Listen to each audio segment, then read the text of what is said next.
Good morning, everyone, and thank you for joining us today for the Celebrating Women of Today event in honor of International Women's Day. I'm Priya. And Priya, I'm not able to hear. We also have Janaki, who seems to be having some technical difficulties.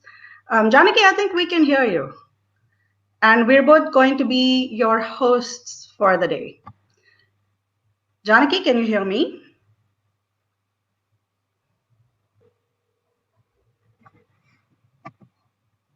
Okay. So let's wait for Janaki to resolve the technical difficulties. Oh my God, I'm not able to. So one of the reasons why we're actually having this event so late is because we know that International Women's Day is actually, it was all the way back in March. But the reason we are doing it now is because we scheduled it in March. And, we all know what happened. We have a global pandemic. So we just kept putting it off, thinking it's going to get better.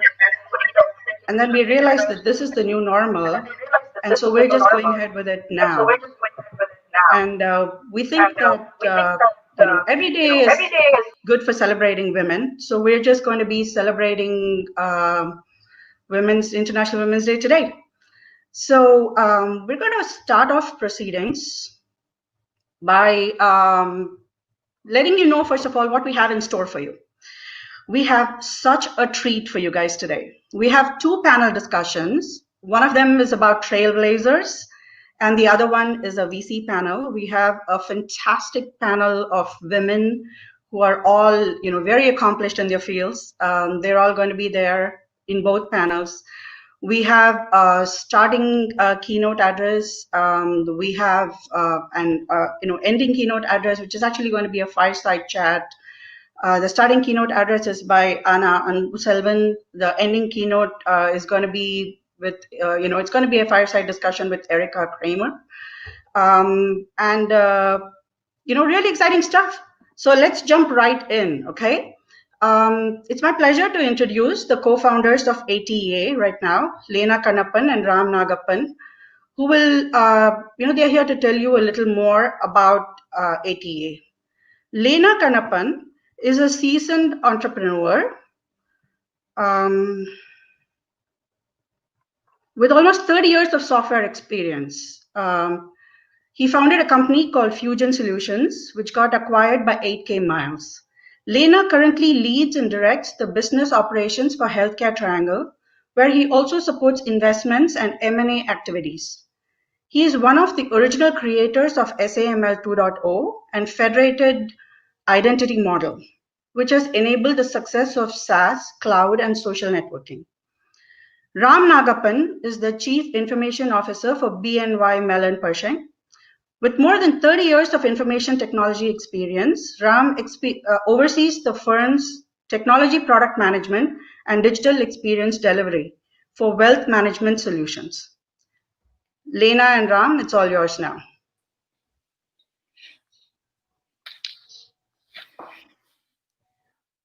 வணக்கம். தமிழன் என்று சொல்லடா, தலை நிமிர்ந்து நில்லடா. We are celebrating Women of Today. I welcome everyone on behalf of ATEA. Hope you and your family are safe and healthy during this pandemic times. Today, women are in technology, women are in finance, women are in education, healthcare, scientific research, and women are in venture capital. And even we hear more and more women joining corporate boards. While we are celebrating women's success and achievement, a historic event happened recently. America made history by electing the California Senator, Ms. Kamala Harris. A woman president for the first time, a first American woman of color. We should all be proud of. And today, I thank all the accomplished women who are going to be panelists and speakers, keynote speakers. And we are really glad to celebrate women's success together. ATEA was founded in 2016 with the charter and objective to support aspiring entrepreneurs, women and youth in their advancement of career. And ATA's objective is link, learn, and lead. ATEA helps aspiring entrepreneurs either to connect with mentors or raising capital, or help them to be a leader overall and really grow their companies and really accomplish whatever they're dreaming about becoming. And today, I want to talk about one or two activities of ATEA, specifically the digital accelerator, which was launched when Chief Minister of Tamil Nadu, who visited along with the delegation late last year. And ATEA Digital Accelerator helps startup companies, go through the whole curation evaluation process, help them to raise money, as well as connect with subject matter experts and others in the ecosystem. And as part of the program, we also support government grants for qualified startups. And we are going to be opening up the whole program for all startups to apply to the Digital Accelerator. And the first deal flow session is supposed to happen in December 2020. And we will also open up for the whole year of 2021 for startups to apply. And with that, I congratulate everyone who has been part of the success for women today. And next I invite Mr. Ram Nagappan, who's also a co-founder of ATEA, to say a few words. Yep. So thank you, Lena. Thank you for that generous introduction, Priya. So ellarukkum vanakkam. I wish you all a great day, whichever part of the world you are. So we just came out of Diwali celebration, and America is moving into the holiday season. So I wish you all a great holiday season. Thanksgiving into the end of the year, and the entire world has different holidays. So we wish you all a great holiday season. So I want to take this opportunity to kind of give you a little bit update about ATEA and what's upcoming. Certainly today, we are celebrating the women's, and there is a lot of great programs you have, starting from keynotes to panels. So I'll be very brief. Last week in a regional conference, we did announce that we're going to come up with a new website and clean up our social media and have a greater presence. We have done that. So you have a new website, more improvements is going to be done on it, and we will be doing all the online transactions there. So that's something we're moving towards, making the organization much more tighter and cater to all of you. There are a few things that I wanted to bring, which is of very significant to all of you. One is we are working on a startup academy. Now, you may ask, why is this another startup academy? I got so many things, so why don't we do something else? But this is something very unique on a skill that is not out there. So we are working on that one. And the other one I wanted to say is, many of you have asked, can you have us meet the expert in the topic? Because as you all know, we have so much content now in this virtual world. Everybody is creating content. You just type it in, you'll get a content. But people want to talk to that expert in an ongoing basis. They are the subject matter expert and they want to do. So we're going to plan to provide you an expert that you can continuously ask them various things and kind of learn and improve your ventures. So that's one. The other one I wanted to bring is, we all know we have mentors, and mentors is so important. But how about you get a group of mentors instead of one mentor for your company? Think of it like a virtual board that you can hire.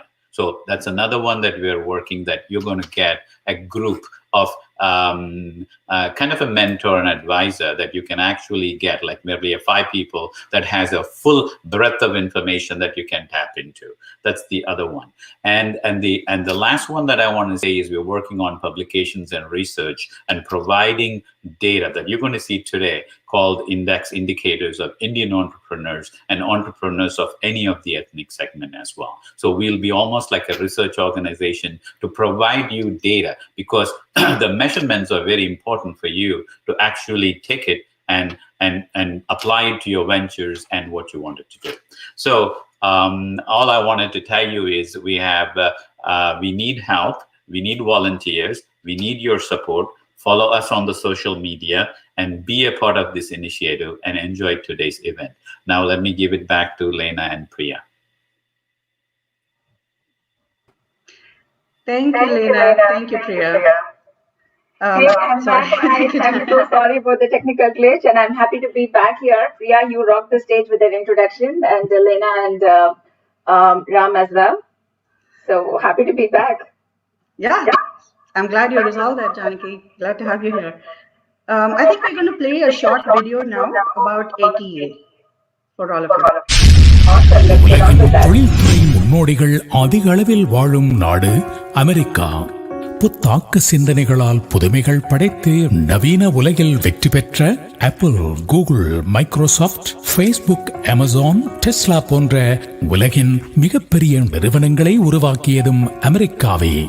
தம் சொந்த மண்ணை விட்டு புலம்பெயர்ந்து அமெரிக்காவில் வாழ்ந்து இன்று பெரும் தொழில் முனைவோர்களாக உயர்ந்து விளங்கும் நம் தமிழர் அனைவரும் ஒன்றிணைந்த கூட்டமைப்பே ATEA. சிகரம் தொட்ட சாதனை தமிழர்களின் கூட்டமைப்பு அமெரிக்கன் தமிழ் ஆண்டர்பிரினர்ஸ் அசோசியேஷன் 2016ஆம் ஆண்டு சான் பிரான்சிஸ்கோவிலும் நியூயார்க்கிலும் அனுபவம் வாய்ந்த தமிழ் தொழில் முனைவோர் ஒரு சிலரால் ஆரம்பிக்கப்பட்டது இந்த ATEA. தேச எல்லைகள் கடந்து உலகெங்கும் பறந்து வாழும் நம் தமிழ் உறவுகள் மத்தியில் தொழில் முனைவோர் அனைவரையும் அரவணைத்து பல்வேறு தொழில்துறைகளில் முதலீட்டு ஆலோசனைகள், தொழில்நுட்ப ஆலோசனைகள், புதிய தொழில்துறைகளுக்கான ஆலோசனைகள் மற்றும் வழிகாட்டல்கள் அடங்கிய பயிலரங்குகளையும் கருத்தரங்குகளையும் தொடர்ச்சியாக நடத்தி வருகிறது ATEA. பல ஆயிரம் உறுப்பினர்களை கொண்ட ATEA இன்று தொடக்க நிலையில் இருக்கும் தொழில்நுட்ப நிறுவனங்களுக்கும், health care, organic farming, real estate நிறுவனங்கள் மற்றும் பிரான்சைஸ் வணிகத்துறை ஆகியவற்றுக்கும் முதலீட்டாளர்களை அறிமுகம் செய்வதோடு அத்துறைகளில் அவர்களது வெற்றிக்கு வழிகாட்டியாக உதவிக்கரம் நீட்டும் பணியையும் செய்து வருகிறது. அமெரிக்க தமிழ் தொழில் முனைவோர் சங்கத்தின் மற்றுமொரு புதிய முயற்சி ATEA டிஜிட்டல் ஆக்சலரேட்டர். இந்த முயற்சியின் மூலமாக பல முதலீட்டாளர்களின் அறிமுகமும், பல தொழில் வல்லுநர்களின் தொடர்பும், நிபுணர்களின் வழிகாட்டலும் மட்டுமன்றி தமிழக அரசின் ஸ்டார்ட் அப் கிராண்ட்ஸ், அதாவது மானிய உதவியும் கிடைக்கும் வாய்ப்பும் உள்ளது. வாருங்கள், தரணியெங்கும் வாழும் நம் தமிழர்களை தலை நிமிர்ந்த தமிழ் இனமாக மாற்றும் லட்சியத்துடன் ஒன்றிணைவோம். தமிழ் தொழில் முனைவோர் உலகின் எந்த மூலையில் இருந்தாலும் அமெரிக்க தமிழ் தொழில் முனைவோர் சங்கத்துடன் இணைய தொடர்பு கொள்ளுங்கள்.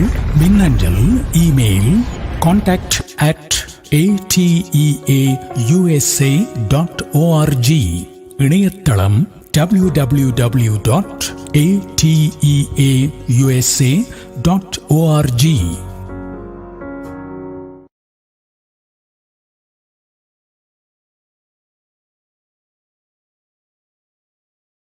Okay, so we are now moving on to the first session of today, which is our panel about Trailblazers. We have some amazing women lined up for you, 4 amazing panelists who have each been pioneers in their chosen field. These women come from all different walks of life, ranging from entrepreneurs to high-powered executives.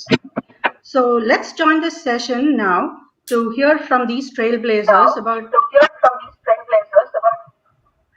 how they've navigated some of the challenges that every one of us faces in this modern day living. Moderating this panel today is Janaki.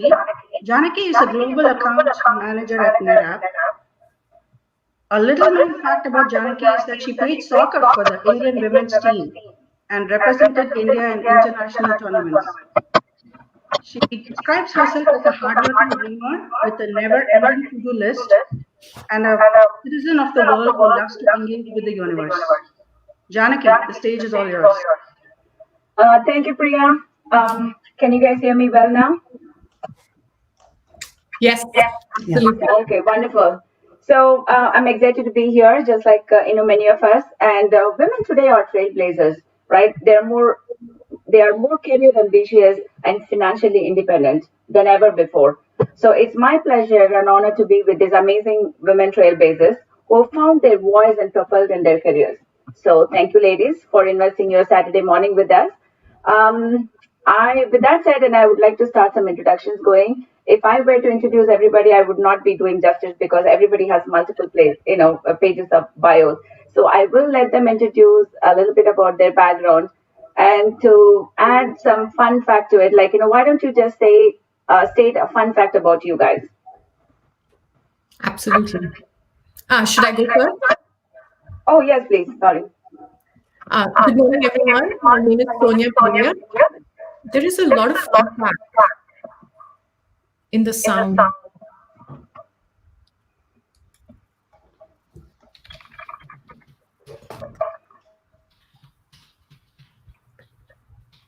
Are you okay now? Can you hear me here as well? Yes, I can try and start again. I think the feedback is from you, Janaki, is the message. Maybe you can mute while we're speaking, perhaps? Yeah, I'll do that. Okay. Let's start again. Good morning, everyone. I'm Sonia Pelia. I'm a marketing executive. My specialty is building revenue at SaaS startups in the Silicon Valley. I lead a dual life. I am the board president of the nonprofit Maitri. I've been involved with Maitri for 27 years. I'm also a VC, a founding LP at a women-led venture fund, and I mentor startup founders at 2 accelerators. A fun fact about me, I cook a lot. I'm on my 4th cuisine. I actually make my corn tortillas from scratch after a trip to Mexico City. And I'm very happy to be here. Thank you. That's exciting. So I'm going to reach out offline about your recipes and stuff like that. That's a great stuff, Sonia. Now, Renu. Well, thank you, everyone. And first of all, I want to say it's an honor to be here with all these women. So I think we all need to be the strong women. We need to mentor them and raise them. So for me, it's very important. So thank you for inviting me here. So I'm the founder of Genius Kids as well as Win with Words. I started this vision of developing leadership and confidence in children 20 years ago. And now we have 30 franchises in the Bay Area and now expanding to the rest of the nation, hopefully.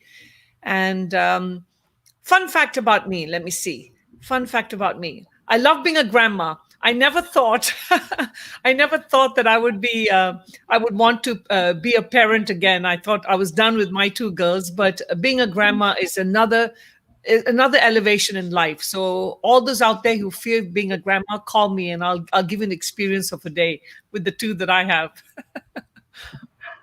That's amazing, Renu, that, the minute we started talking, you sent me your grandkids' pictures and said, this is what my world is these days. I can completely hear you say, how you enjoy with your grandkids. It's amazing. Thank you for being with us today. And Michelle, would you like to go next? Yes, great to be here, Michelle. I'm the founder and CEO of Slate Advisors. We're a scalable leadership and career transition coaching firm. I'm based in Silicon Valley and started my career actually in financial services. So I've seen a lot of different industries and sizes of companies in my career. And fun fact, I have 2-year-old and 4-year-old boys, and they bring out a different side of me. So on any given day, you can find me on a scooter alongside my son or in the kitchen doing a craft. So it's fun to have them to bring that out in me.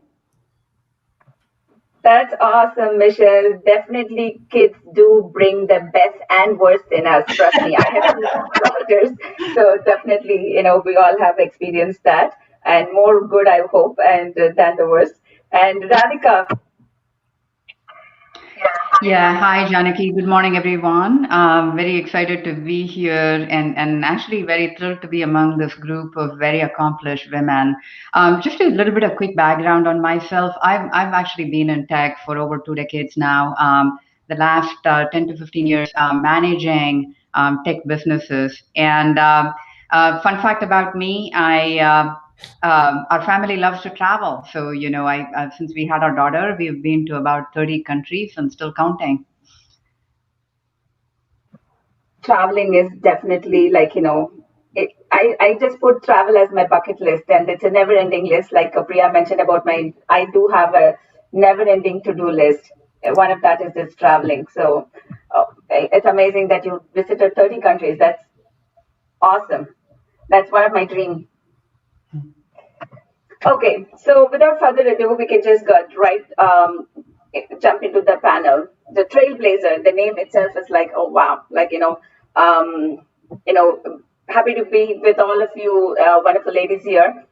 Let's start off with this COVID situation here, right? Everybody is talking about COVID. COVID is the talk of the hour right now. So life is hard for everyone during a pandemic, right? But in global crisis, it's women we carry a lot more burdens. Women are 50%, 51% of the population, single, partnered, or caregivers, or breadwinners, right? There's been a lot of hard things that we do, and then COVID not only did the bad things, but also did some good for us, we're spending time with the families and all that. So I would like to hear from you, ladies. What has been the hardest part during this COVID, or what has been the best part, right? These two are we can just talk about it. And then how do we navigate through this, right? This has become the next new norm. So what is next phase is going to look like? I know this is a lot of questions, but it's one question. So Renu, since you have a business in a small business and then 30 franchises, it's not any longer a small one. But in your personal study, what impact did it have on your business? We'll start with you. So, it's so strange. Somebody asked me the same question last night, and I was sitting pondering and saying, how am I going to address this? And I came up with this, I read this quote by Robin Sharma, which I think is going to probably answer everyone's question. He says, as you move outside your comfort zone, what was once the unknown and frightening becomes your new normal. And what I can tell you is our childcare industry has been severely impacted.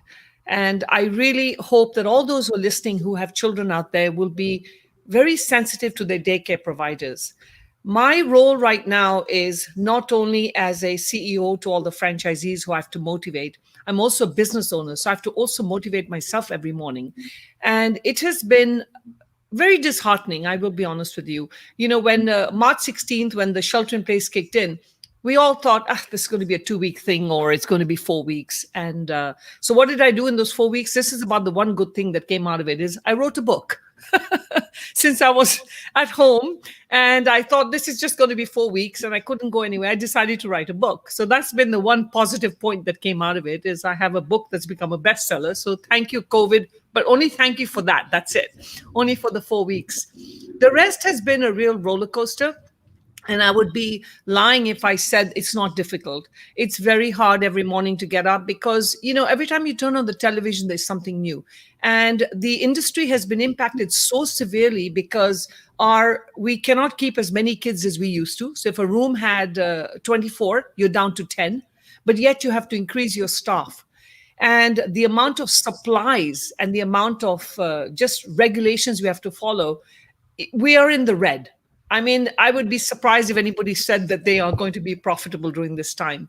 It's difficult. And my message to everybody is simply, and even to my franchisees, is we just simply have to hold out. And we just have to be able to learn to adjust to this and build confidence, not only within ourselves, but we have to build confidence within the customers. Because I really feel that the media also overrates and provides only negative information. And you have to be able to look at where your source of information is. So I get parents like now with this shutdown that we're getting, parents coming to the door yesterday and asking me, how do I know that your teachers are not going to be, gallivanting around? And unfortunately, the question always comes back to us as a business owner. So I point the finger right back and say, well, don't worry about us gallivanting around. How do I know you're not going to be gallivanting around? It's teamwork, right? So I think we've been severely impacted, but I really feel that even if you can't see the light at the end of the tunnel, you have to be able to turn that light on yourself. And you just have to move forward. And if we can sustain ourselves just for a few more months, those who can sustain this will come out a winner, because unfortunately, there are a lot of people that cannot. And then hopefully you can get a piece of that business. I mean, it's not a very nice thing to say, but that's the nature of what life is all about. So it's difficult every morning is a challenge, but I just go there. And I think one of the most amazing things is seeing those little faces, to even see 2-year-olds actually behave better than adults. I have 2-year-olds that will automatically come in with their masks and stand next to get the temperatures, wait for them to be disinfected with their shoes, and then go to classroom. I can't get adults to, I can't see adults doing that, but I can see my 2-year-olds. So then there's hope for this country when I say that. And the other message is for everybody out there today, I think it's very important for us to take the responsibility to develop leadership in our children, because that's the only hope for this country, is really to have good leaders. So I hope I answered your question, Janaki. Oh my God, this is a lot of stuff that you covered in that question. And definitely, Renu, you touched upon a few very, very crucial things that we're going to be talking about in the panel today. The confidence, how do we sustain ourselves? Mm-hmm. And as a business owner, what are the challenges that you have? This is amazing. But I want to just ask Sonia about how that affected her in her corporate world. And, Sonia, you and I talked recently, and there has been some change in your job. And it is not just about the business owners. People like very established people like you have been impacted in a way. How did you sustain? How did you just come about? It'll be fantastic to hear from you. So, I was one of my job at a SaaS startup. Now, startups, are different beasts. And I was one of the ones who was impacted within 2 weeks of the pandemic. And of course, intellectually, I know when I play the startup game, and I'm a startup junkie, I go from startup to startup, this is going to happen. But here's the thing, that if you are not prepared, which is what Renu touched on, which is about confidence, resilience, a plan, it is very difficult to dig yourself out. Like everyone else, I thought, 2 months, 3 months. It has never taken me more than maybe 6 weeks to find an executive level job. It took me 6 months, but I had a plan. I'm not saying it was easy. I'm not saying I was not tormented. I had a plan. I made a plan on how I was going to look for a job. What was my bronze, silver, gold job? And my job was to look for a job. And that's what I did every single morning. I got up and I looked for a job. I networked with people. But the other thing that I did, which I highly encourage everyone to think about, is how could I help other people on their way? And typically I mentor maybe one woman a month. I do this as a way of giving back. This is besides my Maitri work in the corporate life. I mentored something like 27 women during the last 6 months. It took me 6 months and 2 days to land a job, which is amazing. I'm really excited about the job. I've been there 5 weeks. But I will say that it is an opportunity and a problem when something like this happens. And you can look at it as the glass half full or glass half empty. It's not easy. Every morning I got up and I went to my desk at 8 o'clock, and this is how I dressed up. And people would get onto Zoom with me and laugh and say, "You don't have a job." And I said, yeah, the reason is I get up, I take a shower, I dress up, and I come down and I'm in my office till 5 o'clock. And I'm helping other people, I'm helping myself. And it is so critical at these times to show the personal leadership that you have accrued to other people so you can help them also. So it's brilliant, Sonia. This is something that we're going to definitely talk about, the confidence and then mentorship.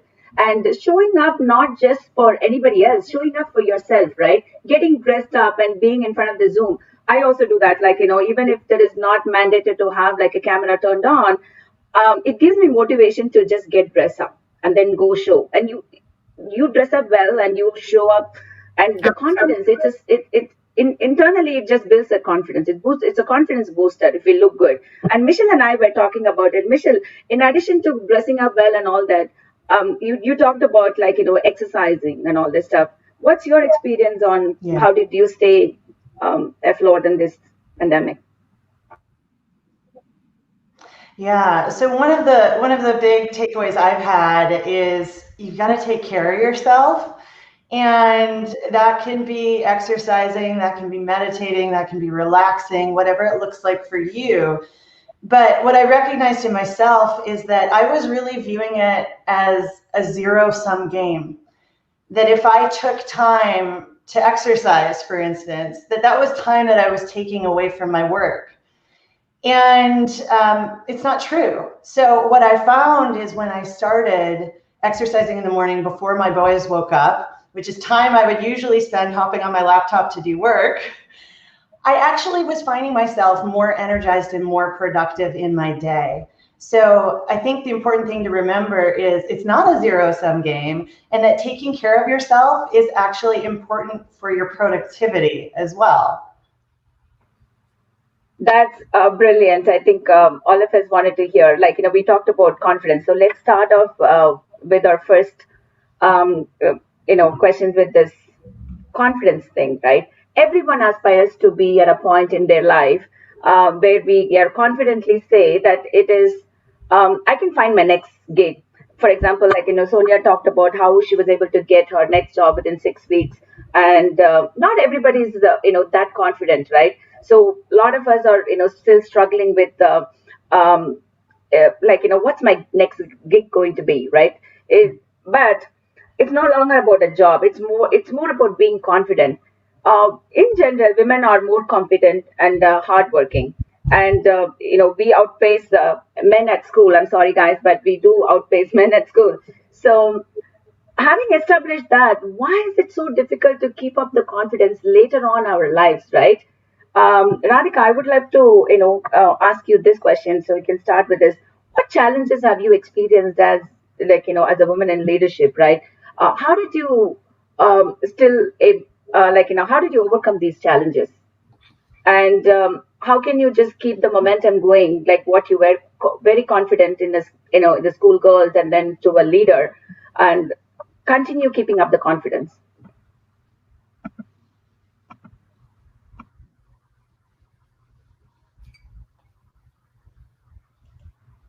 Radhika, can you hear? Yeah, no, great question, Janaki. And it is very true, right? And there have been countless studies that have been done that repeatedly show men are much more willing to step up. So if you post a job description, if men feel like they can check 50% of the boxes, they will apply. And women will not consider themselves eligible for that role unless they check, almost 100% of it, right? And so unfortunately, the bar tends to be much higher. And the first suggestion I would make is lower the bar, right? And allow yourself the discomfort of walking into something where you may not have all the answers figured out right away. It may take you a while to and assemble a support system that will help you be successful in your role. But allow yourself the discomfort of walking into something where you're not, the topmost expert. One other thing that I see women often do is, just not projecting themselves well enough to where, they not only does it breed internal confidence, it also, gives off the impression that, women can deliver on what is being asked for. And so I would say, it's a combination of things. One is, lower the bar. Take the stretch assignment. The more you do stretch assignments, and the more confidence you can build up as you take those on and as you successfully execute against those, your confidence continues to compound, right? And then the third thing I would say is, there are interesting techniques like, there is neuro-linguistic programming techniques.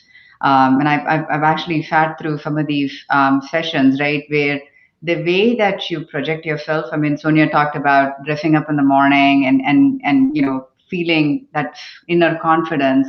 And so the more you can have that come through in your body language and the way that you're sitting with an erect posture and so on, the more that confidence transcends into what you do on a day-to-day basis, right? So yes, I think when you start out at school and college, there is this feeling that you can accomplish everything. You move into a work life, conflicting priorities take over. And so, the key here is to make sure that, you're still able to allow yourself the discomfort of taking on many things and doing them all.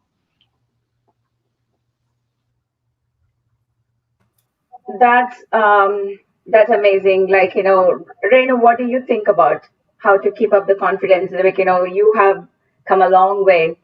So just like I said when I started the show, not only do you want to be the strong woman, you have to raise them. And I really strongly feel that confidence really starts right from the day you're born. And as parents, if you can instill confidence in your daughters, and, we're on a South Asian platform, so I'll share this. We have a tendency as being South Asian to keep telling our children, our daughters, that once you get married, you have this responsibility, you have to do this, you have to do all of this. That's not true. I don't understand why we can't raise our men to also be in the kitchen and cook and clean and take care of the babies as well. So I really feel confidence starts from day one. And if we can instill confidence in our daughters to believe they can do anything and everything they want and continue to do that, and not create this stereotyped Indian woman that has to go out there and also, give up all her dreams in her career just because she gets married. No, I think that's one. And secondly, the second important part of confidence is when we decide to settle down, if you decide to settle down, that's another thing. Not every woman has to settle down and have a life partner. So that's another stereotype, because sometimes those life partners will kill your confidence. I think it's very important for us women to make sure that we bring on a partner that's going to continue to elevate your confidence and allow you to be who you want to be. So for me, confidence starts from day one. And if you didn't get that opportunity when in the household you were growing in, then it's not too late. And as Radhika mentioned, you can go to these programs, and even as Sonia has mentioned, take care of yourself. You don't need to have wear expensive clothes to look good in the morning. You can just dress up, put some makeup on, but feel good about yourself. And most importantly, love yourself. Don't rely on other people to endorse you. You should endorse yourself, and that will be your confidence in itself. So when I do something, I don't ask other people what they think. I may get a few opinions, but then at the end of the day, let me tell you, a woman's instinct is so strong. Go with your instincts and you get all the confidence you want right from there. You couldn't have said it better, Renu. Like, showing up for yourself, right? And the confidence, don't expect for others' endorsement. You start believing in yourself, and confidence manifests in that way, right? You believe in yourself, the confidence keeps. This is for people who are at home and stuff like that. But like when we start working, or we just take a break, or get laid off, and then getting back into the work stream has been a biggest challenge, especially during this COVID time and all that. And Sonia, that you've been on that journey recently. So what are some things that you can do to overcome that fear of losing something and getting back? And what was going on in your mind? And how did you say that, okay, 6 weeks and 7 weeks, I'll get right back in? What did you do to boost that confidence? I'm very happy to talk about this. I'm very passionate about the way we present ourselves, especially Indian women. And before I answer this question, I want to add to what Renu said. I think you can't be everything to everyone. You have to decide your priorities. So when I was scaling my career and my daughter was very young, I had a nanny for her. And I know I was judged that I was not the one driving her to places and doing her activities. I decided I was not being her driver was not my choice at all. And, having a supportive partner is very important, but you also need to take a stand and say, what is important for you? I had a rule, people laughed at it, but it worked for me, which was I would not drive her to classes. I would get the teachers to come to my house. And if she had to go somewhere else, I hired somebody to drive her. I hired a nanny to drive her. And I think women in particular think we are required to do everything. Men don't. And I think we have to stop doing this, that we are responsible for cooking and cleaning and every single piece of it. It consumes and fritters away our time. And so when I got laid off, and I got up in the morning and, I was shook up because the pandemic was something I'd never experienced. I made this plan. And as I said earlier, that I made this plan and I every day showed up at my desk. But my plan was not just the job that I was searching for, but my part of my plan was also learning. I think in this environment, it's no longer true of who you know. What is required is what you know. And so I used a large part of the day, 3 or 4 hours, to do learning. There are free webinars, as I think Ram pointed out. There's so much content out there. And I used that time to learn. I bought books. I talked to people. I networked. I asked for coffee meetings without asking for a job. The thing is, once you start building out this network of people who support you, you will get that confidence. And it requires commitment. It requires a prioritization, even in the time of losing a job. And I gave myself 12 months. I thought, first I said to myself 3 months, right? And I was like, okay, no. Then I realized there was going to be much, much longer. But developing a schedule and following through on it, that is your job. Your job is not to be doing the laundry and not to be doing all of these other things. And I personally feel that me in my career, I have a lot of priorities. And so I'm not willing to do things that I feel fritter away my time. So really prioritize. And you know what? Make your children lay the table, clean the dishwasher, do the laundry. I don't understand why we as women have to do everything for our children. Empower them. That's my question. That's amazing, Sonia, that, something that I can really take it for myself, when we are not required to do something, for example, that when you don't have to show up for work, we try to take it for granted. Okay, fine, I'm not going to show up for work. What not? Right now, let me do something else. And we are not taking that thing seriously. Okay, we need a job, and how do I stay and do things just like how I just show up for work, 9 to 5 job, 9 to 5 job. So what will I do to get back into that? And what are the things that I need? Amazing. I have been there, and if I, take some time off, I said, okay, I don't have to really go to the monitor. I don't have to do these things. But I think it's important that we all focus on the schedule and, having like a regular schedule and having a calendar and prioritizing what's important for us and do that. And Michelle, I really want to, ask you this. What can you share with our audience, the journey that you have taken to get you where you are today? Because you are the one who you started the business recently and stuff like that. So what really worked for you? Yeah, I'll share a little bit more about my story. So I had a lot of early career success, and then my confidence took a hit with a layoff. So I was part of a startup that didn't raise its next round of funding, and everyone was laid off with the exception of one small team. And it was out of that experience that I started my company Slate. And the first year was really hard. And I found that I actually gained confidence when I realized that failure was going to be okay. If I failed, that was going to be okay. That I would not be a failure if my business were to fail.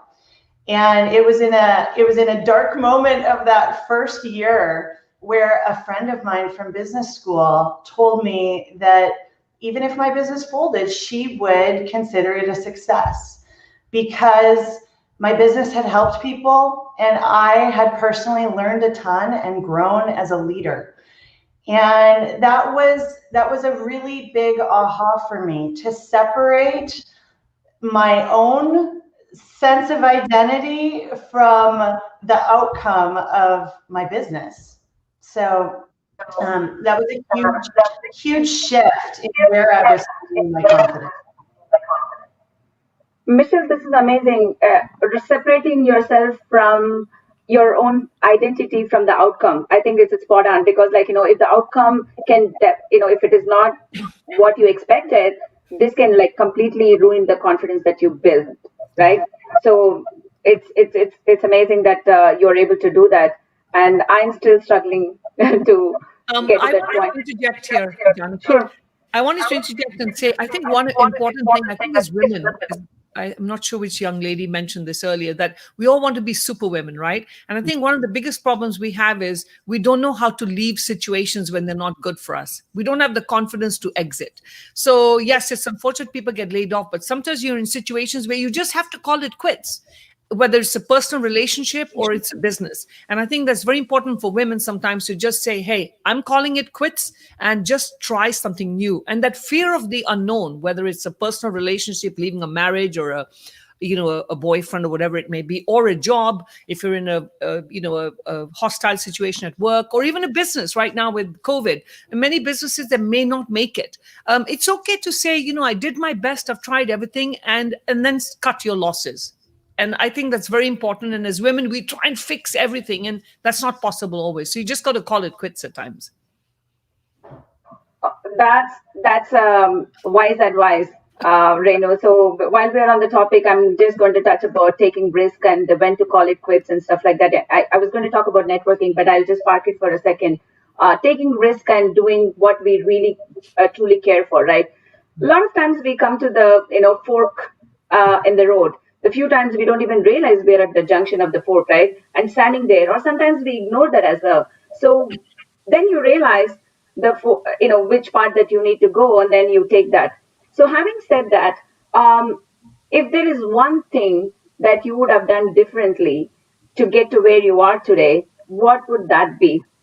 Renu, since you touched upon that thinking, I would have started Genius Kids 30 years ago, or maybe 40 years ago instead of 20 years ago. I would have probably, I wish I could have started Genius Kids a lot earlier. The courage to, even that, it took me a long time to have the courage to, I've been self-employed for years, but to go into a venture where it was going to be signing a lease and doing that was a big step. And I did that 20 years ago, and I wish I'd done that a lot earlier.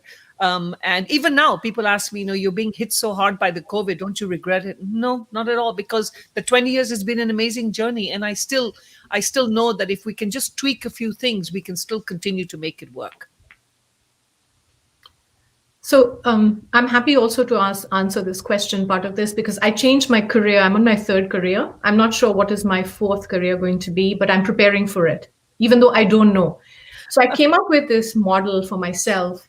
And if I had had this model that I have now for the last 10 years, I would have changed my career 20 years ago.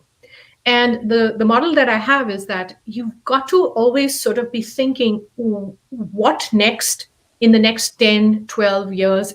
Most of us reach a wall and then we start panicking and trying to figure out what to do. Right. And I did that. And my hairstyle, my career, I changed from engineering into marketing.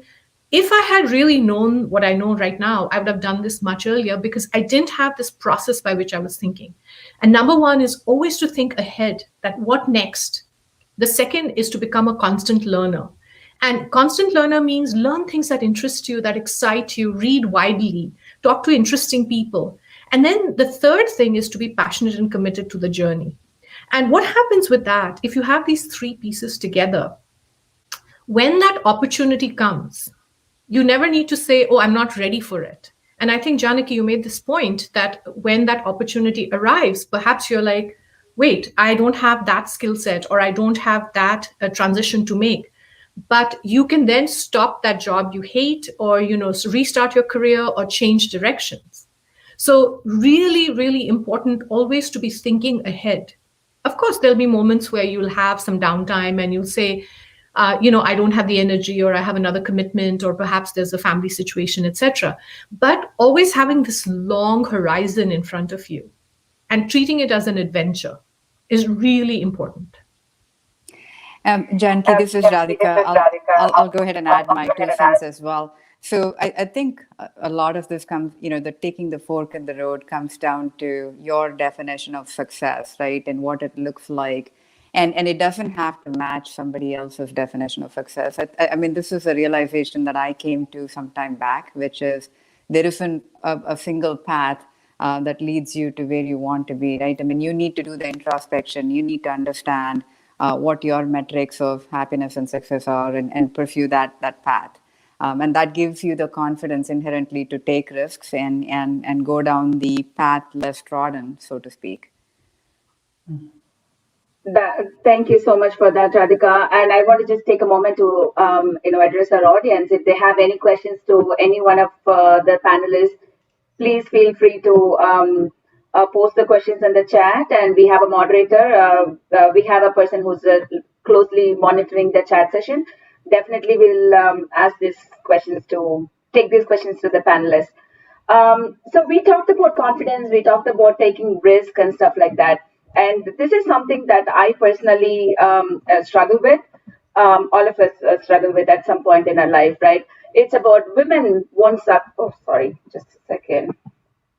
Women, we won't succeed without the formal and informal support networks. To reinforce the women's self-belief and self-advocacy, there needs to be a blend of workplace and personal relationships and support. Renu did talk about, having a spouse support or a family member that you live with. And I would just take a little bit extension to, our close friends and the people that we trust at our work and stuff like that. So prior to COVID, I'm an avid networker and I network relentlessly, that I go to all these conferences and then we do that.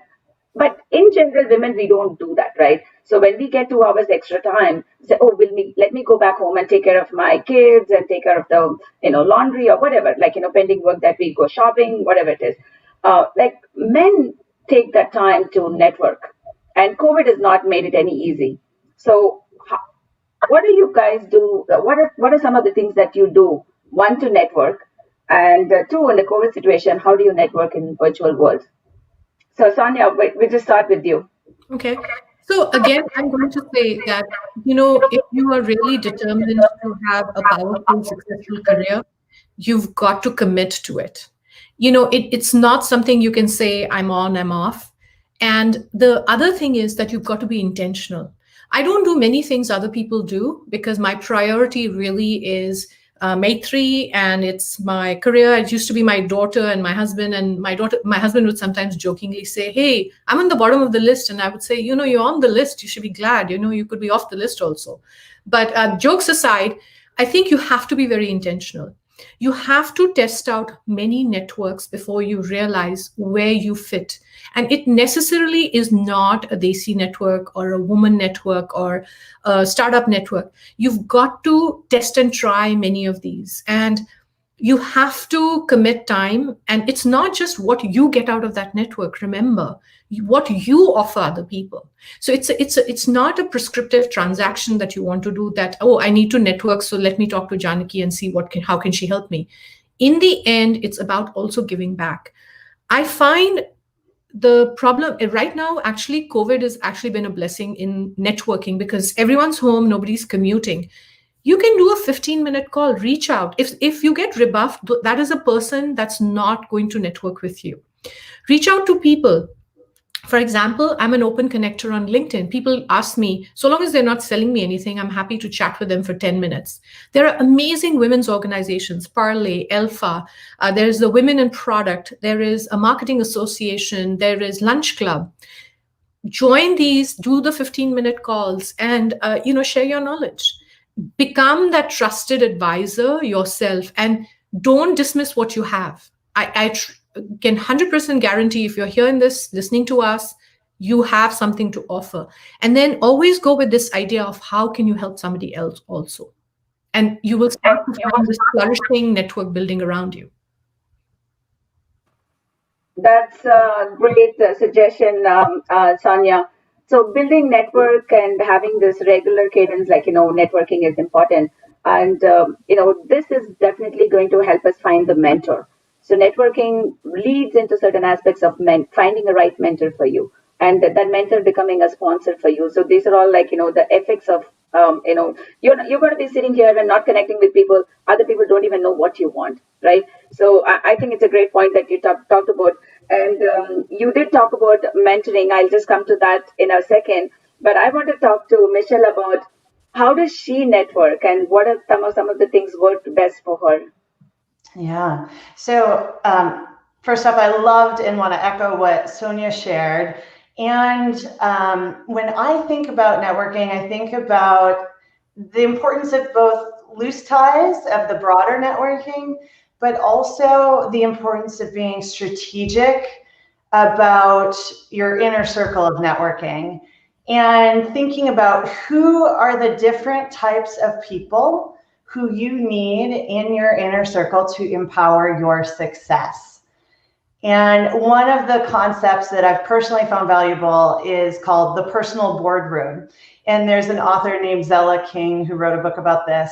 And just to preview a few of the areas she talks about, who will inspire you with new ideas and fresh thinking? Who in your network can fill that role? Or who will endorse you in your ideas? Back to that concept of sponsorship. Or who will connect you with people who can help you? Who will give you candid, constructive feedback so that you can develop yourself? And who's going to keep you grounded, not only in your work, but in your life? And I think the important thing to take away from that is it's not going to be a single person. It won't be a single mentor who's going to fill out that role, all of those roles. It's not going to be only your manager. It's not going to be one best friend. Certainly not going to just be your spouse. So being thoughtful about who are the people that you really want to invest in building those deeper relationships with, which is a key part of networking as well. Michelle, that's amazing because it's the first time that I hear about the loose network and then the strategic network, I network. So it's something to really, really think about. So Radhika, so how are you networking in this virtual world? So Sonia did talk about having a coffee meeting, like virtual coffee meet, and then, invite people over and talk to them. How have you been successful with that? And what are the challenges that you face? When do you think that you're not stalking and you're whether you're contributing or whether you're receiving, right? So when do you feel that you're not stalking or you come across as a genuine person? What's your thoughts on those?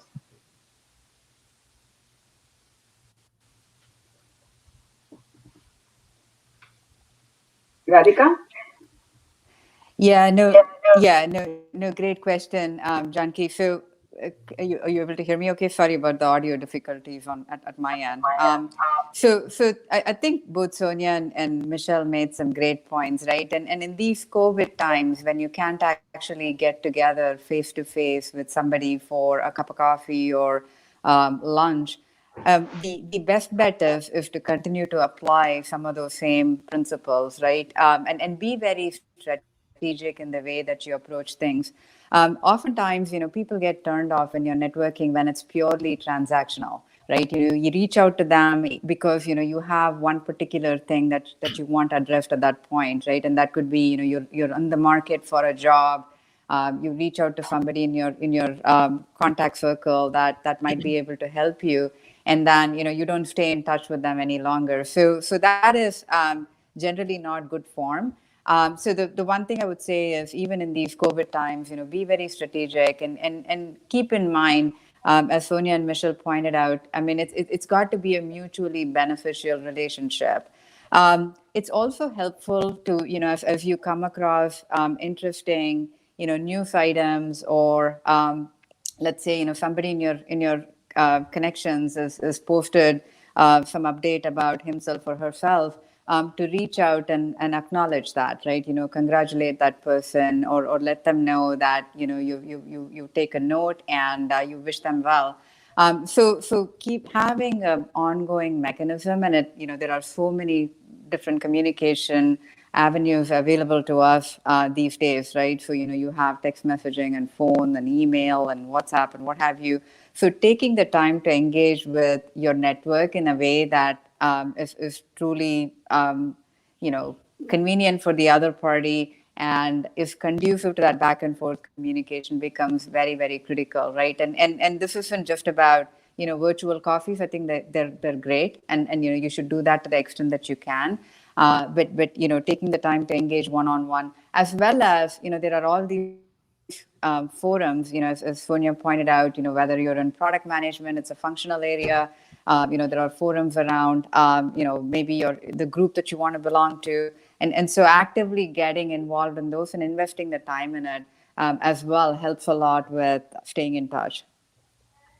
I do have a resource to suggest. So if you are really struggling to create a networking plan, there is a phenomenal book called The Startup of You by Reid Hoffman. He is the founder of LinkedIn. I thought I was a 5-star networker. When I read that book, I was like, oh, I'm an amateur compared to him. What I love is that at the end of every chapter, he has 10 things you should be thinking about doing. Even if you do one out of each of those chapters, I think you will have an amazing strategy to network.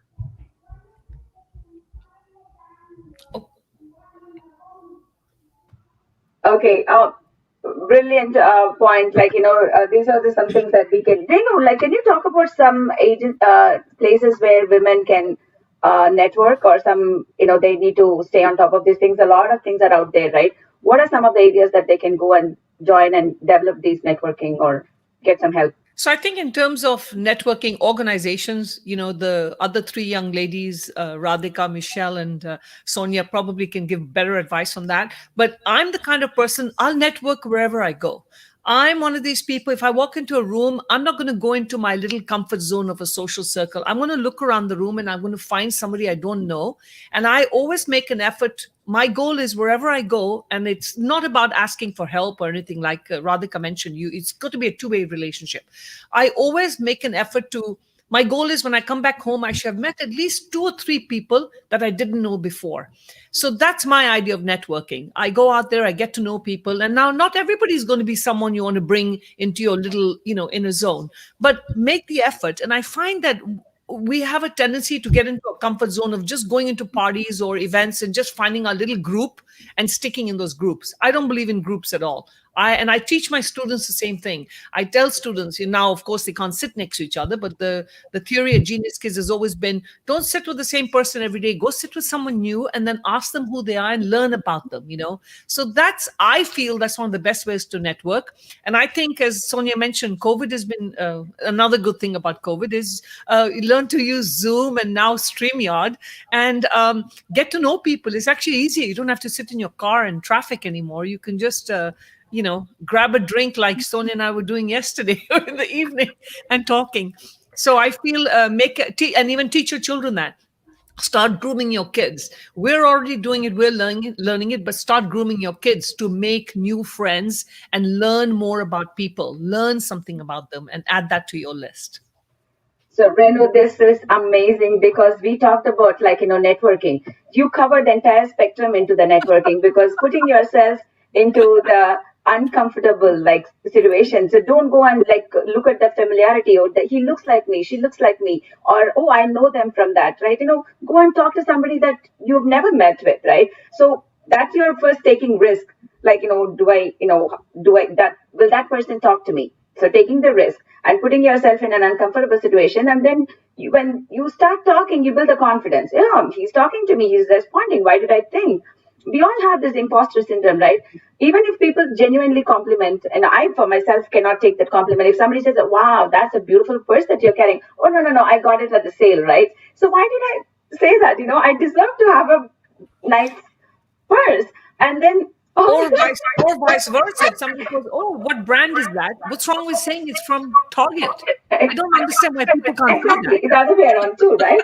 So having that confidence to represent who you are and then what you deserve, and taking the compliment, that in itself is like boosting our confidence, right? So you covered the entire thing about all of us, we talked about network. All of these things are interrelated, right? Having confidence, networking, being a mentor.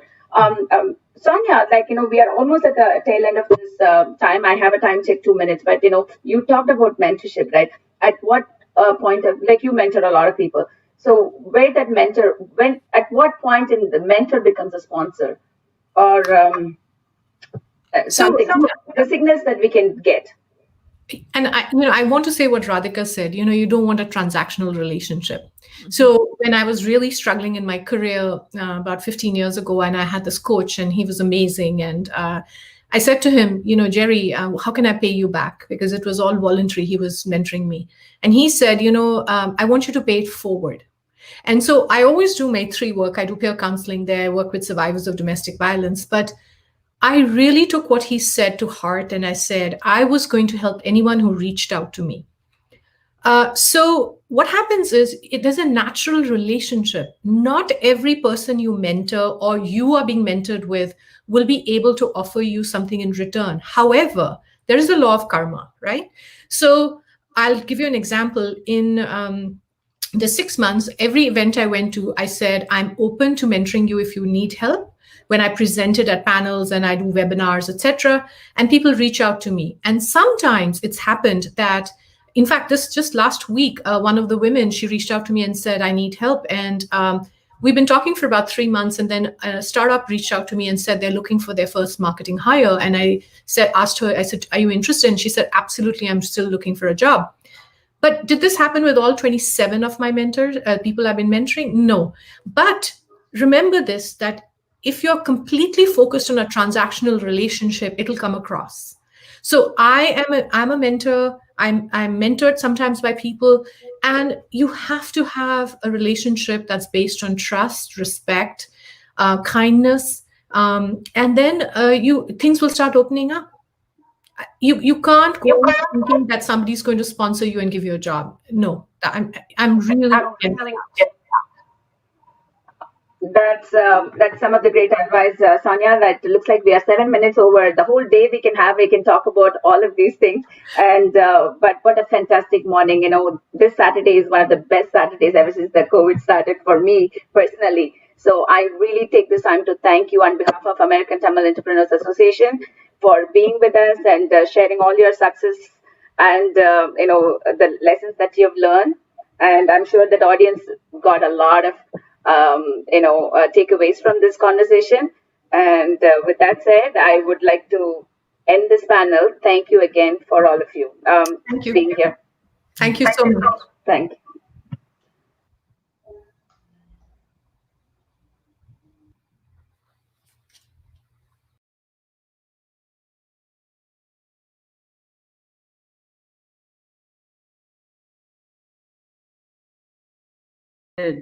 I know that it was fairly early on a Saturday to wake up, but like Janaki said, this has actually been one of the best Saturdays for me this year. Okay, so next we have the opening keynote address, and it is my honor to introduce the very accomplished Anna Anbuselvan to deliver it. Anna Anbuselvan is an industry veteran with more than 3 decades of experience in both enterprise and consumer industry verticals, working in Fortune 100 companies and global expertise in building companies and ventures. And she's also an Oracle veteran. She has a master's degree in computer applications from Anna University, India, and a master's in supply chain management from University of San Francisco and advanced project management from Stanford University. She's also an IEEE senior member, an ACM senior member, and a woman of influence. She's the founder and executive chairman of Industry 4.0 Foundation, pioneering fourth industrial revolution over the last 4 decades, as well as she's pioneered prior Industry 3.0, 2.0, and 1.0 revolutions. Industry 4.0 Global Foundation also has the industry's leading youth entrepreneurs leadership program and partnership with Thai Young Entrepreneurs Global, and women leadership and empowerment program at global levels, among several other programs. Anna, welcome. Thank you. I'm glad to be here. Can I share my slides here?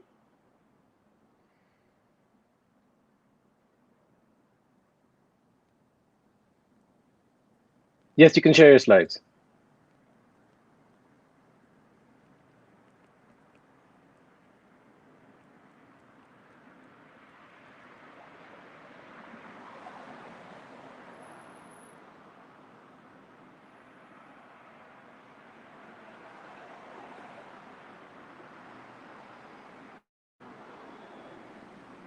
Hello. Can you all hear me? Yeah, we can hear you. You can share your slides yourself. Okay. I don't see the share button over here. Okay.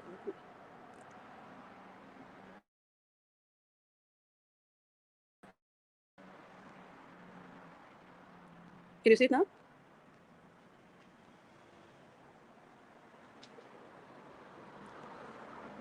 Not yet.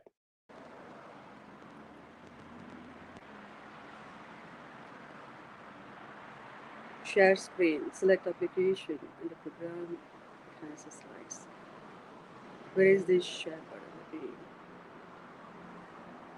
Share settings.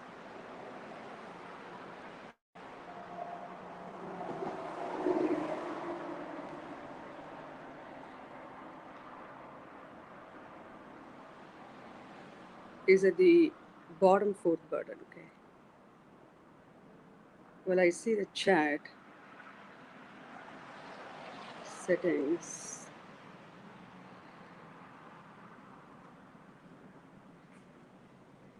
No, the share option is not available for me over here.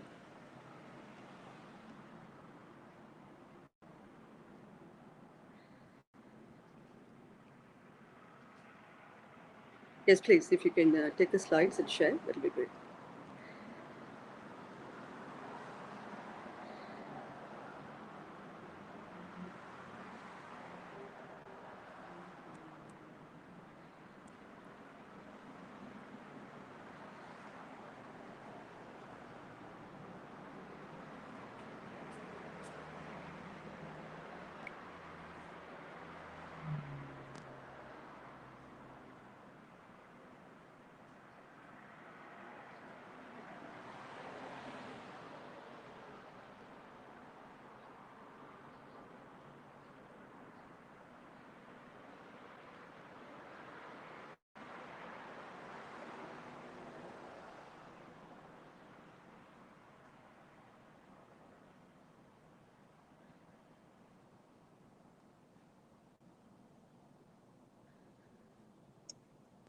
Okay, your slides are here on now.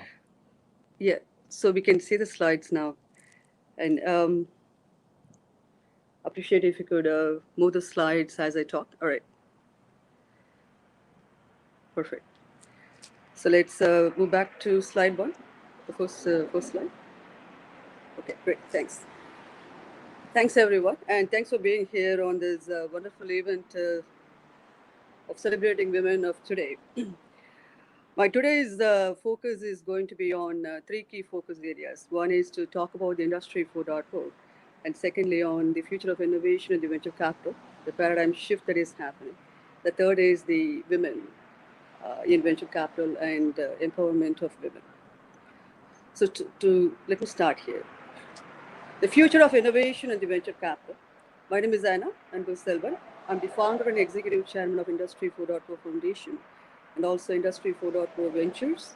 Both are global, and also managing partner and board advisor at the One Traction Ventures. The mission at the Industry 4.0 Ventures and also at the foundation is to promote, foster, and advance Industrial Revolution 4.0 across all industry verticals globally. And we have been pioneering the Industry 4.0 era in the past 4 decades. Next slide, please. We are at the forefront of enabling the fourth industrial revolution. According to the World Economic Forum, fourth industrial revolution operates at the intersection of artificial intelligence, mobile devices, and Internet of Things, and enables the businesses to generate increased sales and revenues through the development of technology-enabled platforms. Next slide, please. Executive summary. We are focused on the technologies Industry 4.0 era, which are obviously known. Technology space is cybersecurity, blockchain, and crypto digital currencies. AI and machine learning, quantum computing is one of our key focus areas. Cloud computing, robotics, 3D printing, big data and analytics, and not excluding 5G, AR, VR, XR, Internet of Things, and industrial IoT, and also the space exploration, science, and research, including self-driving cars and drones and so on, across all industry verticals and globally. Next slide, please. Our global partners network includes, the latest update is we are in multi-trillions of partners we have in our network, and we IPO'd last year, December 2019, both the ventures firm, also the foundation. And these are some of our partners. Next slide, please.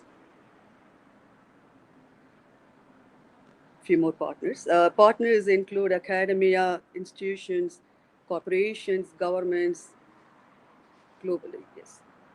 Next slide, please. We also have strategic partnership globally with the Thai young entrepreneurs. One of the foundation's goal is to promote the young entrepreneurs, youth development, and part of which we have a lot of programs and initiatives from the foundation, and we have a partnership with the Thai young entrepreneurs global. Next slide, please. The future of innovation, the core of today's topic, Industry 4.0 and beyond. Next slide, please. We are living in Industry 4.0 era in all of these technologies, digital transformation, and so many other things part of Industry 4.0 era. Industry 4.0 refers to the use of digital technologies to make manufacturing more agile, flexible, and responsive to customers.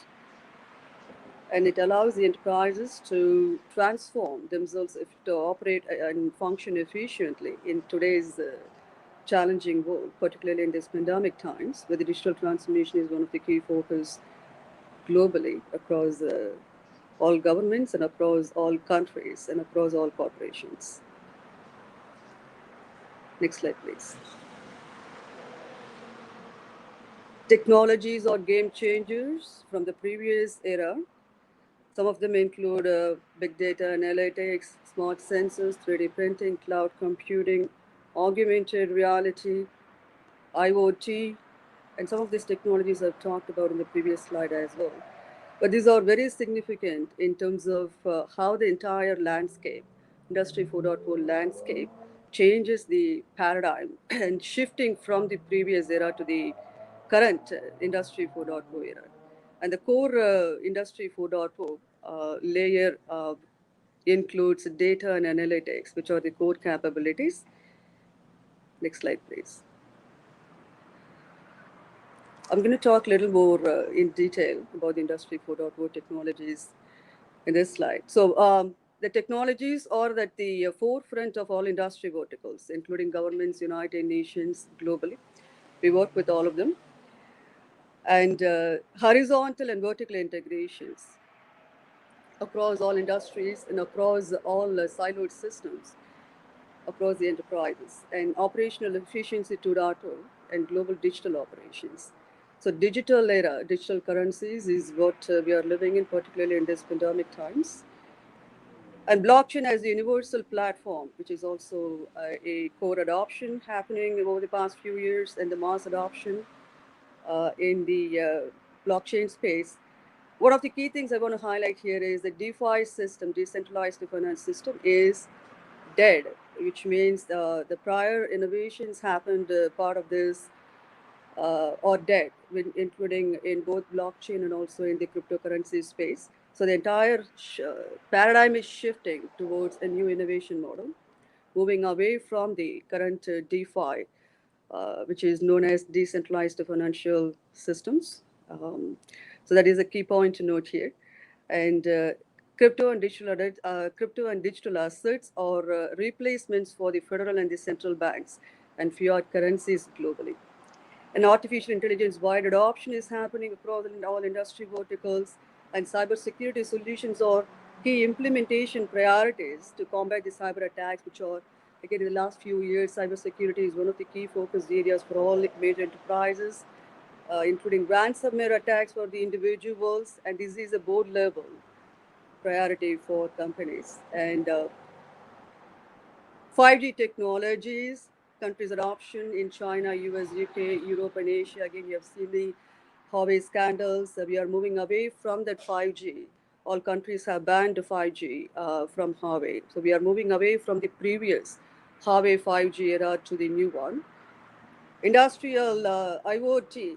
So there is also a revolution is happening there. The prior IoT related mechanisms and the standards by NIST, it's all being scrapped off. We are moving away from it.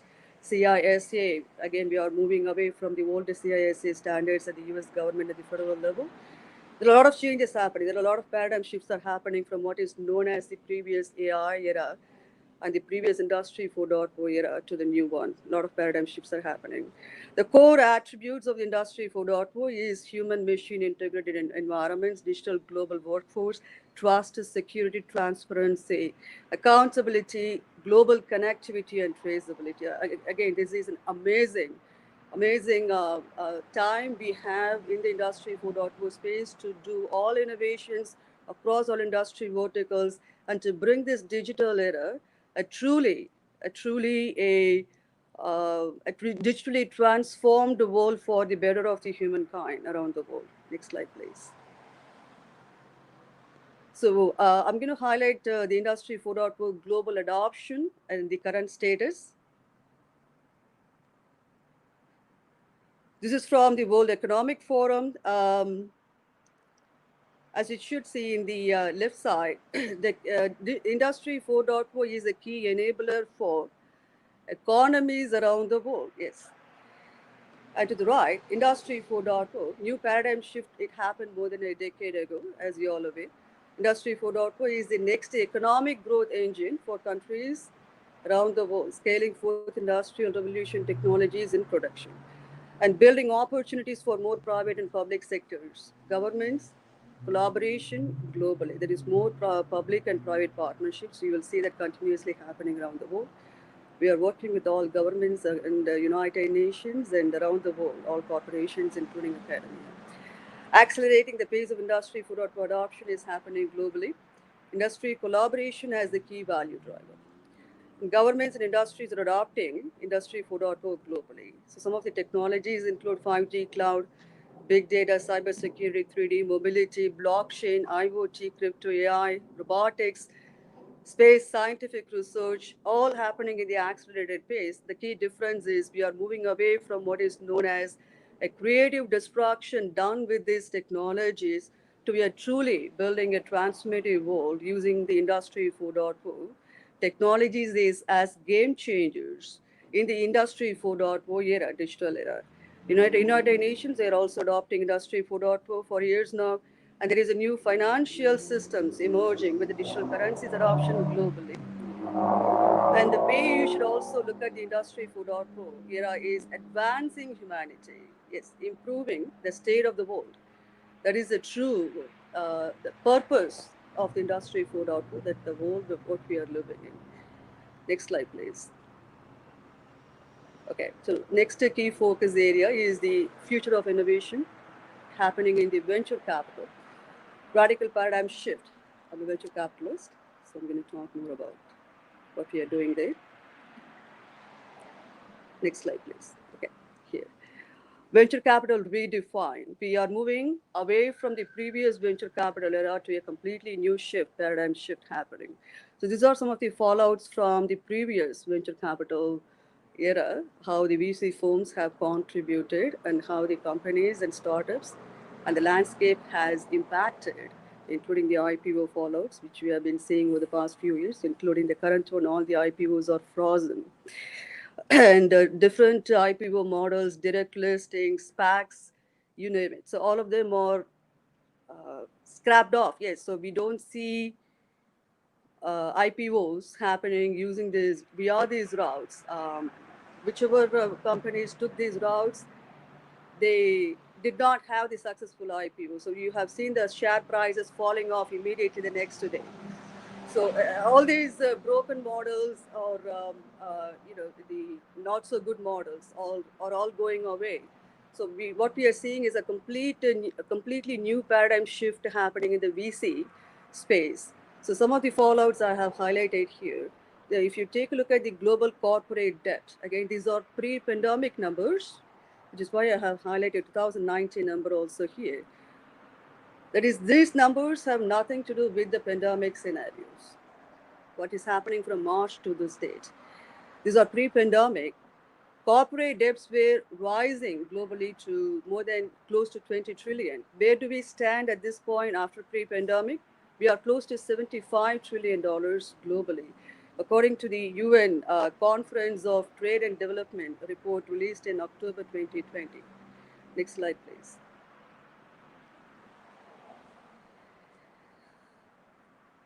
Obviously, the CVC model is broken. And also we see the global GDP debt surge to more than 258 trillion to this date as of October 2020. And other issues I want to highlight here, the business and the revenue models failures. What we've seen with the WeWork and Uber case studies, there is no profitability, there is no path to profitability, revenue losses have tripled after the IPOs, company losses, layoffs, bankruptcies, what have you.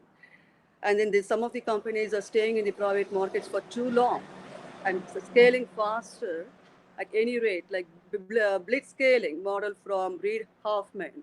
That's a complete failure. Growth at any cost strategies have proven to be failures. Also, the Andreessen model has proven to be a failure. He changed his firm from a VC firm to an advisor, a financial advisory firm late last year. Facebook, Twitter, Google, YouTube, etc., all of them under government scrutinies globally. Libra currency failed. Technology industry sector are under scrutinies globally, and also the industry sectors globally with the digital transformation adoption, what they have done in the previous Industry 4.0 eras, all failed. For example, companies like GE, they've spent trillions of dollars in digital transformation. That entire project did not succeed. And that is the case with several other industry verticals. The digital transformation in the previous Industry 4.0 era did not bring the results, what was expected. The cloud companies and some of the major innovations, what was given as the false propaganda for the companies' adoption and for the industry verticals to adopt the digital layer into their business, and that was proven to be an utter failure.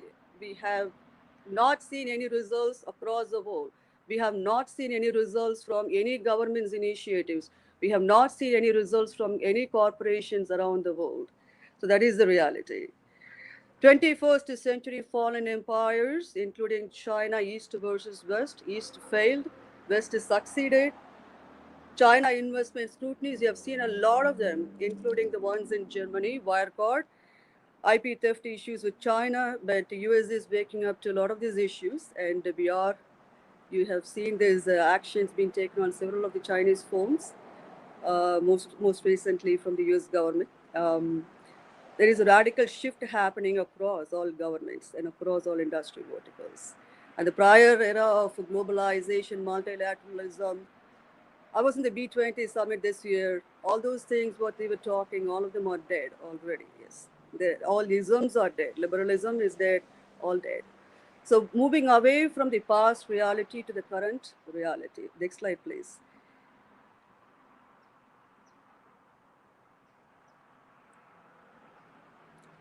Can you move to the next slide?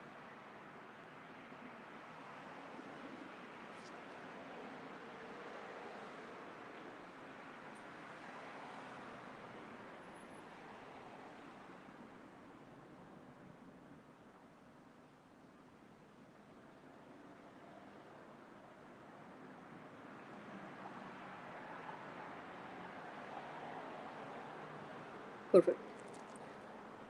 Moving away from the past era, the current era, paradigm shift, new strategies and the future directions. There is a huge disruption happening across the industrial verticals and particularly in the venture capital.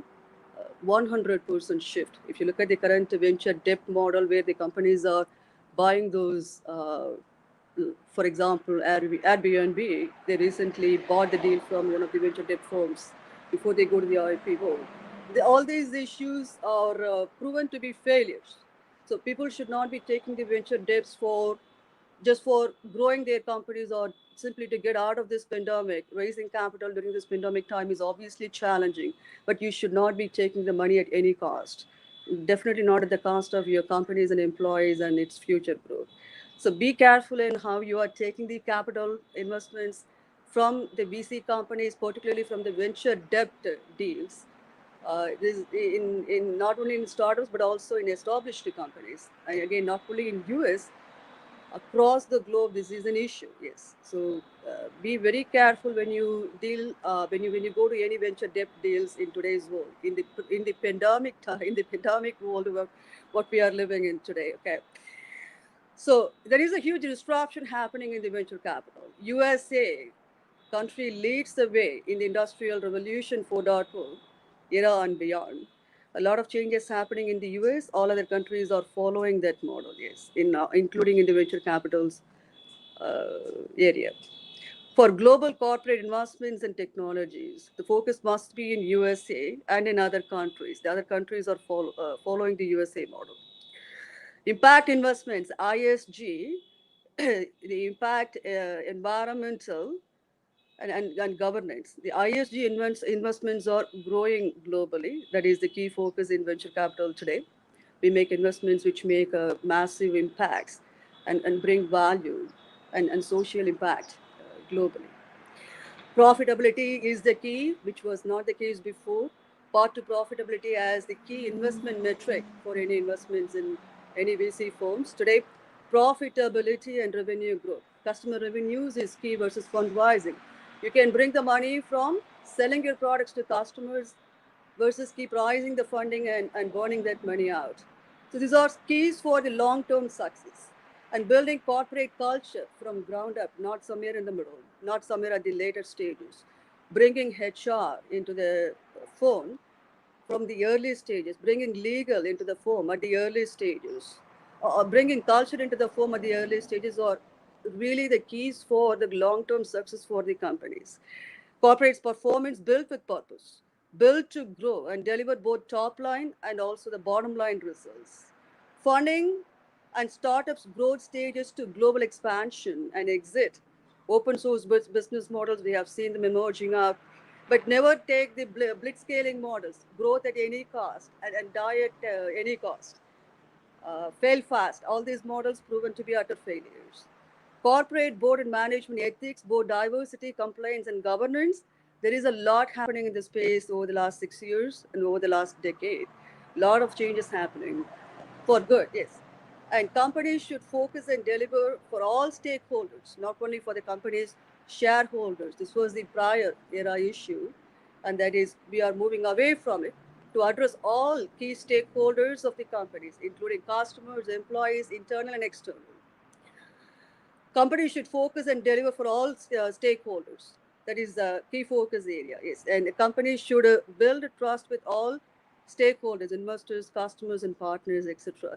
Corporate policies, ethics, and compliance, diversity, and code of conduct. All these are key important metrics. Sustainable business models, revenue models, and companies scale and growth for success for the long term.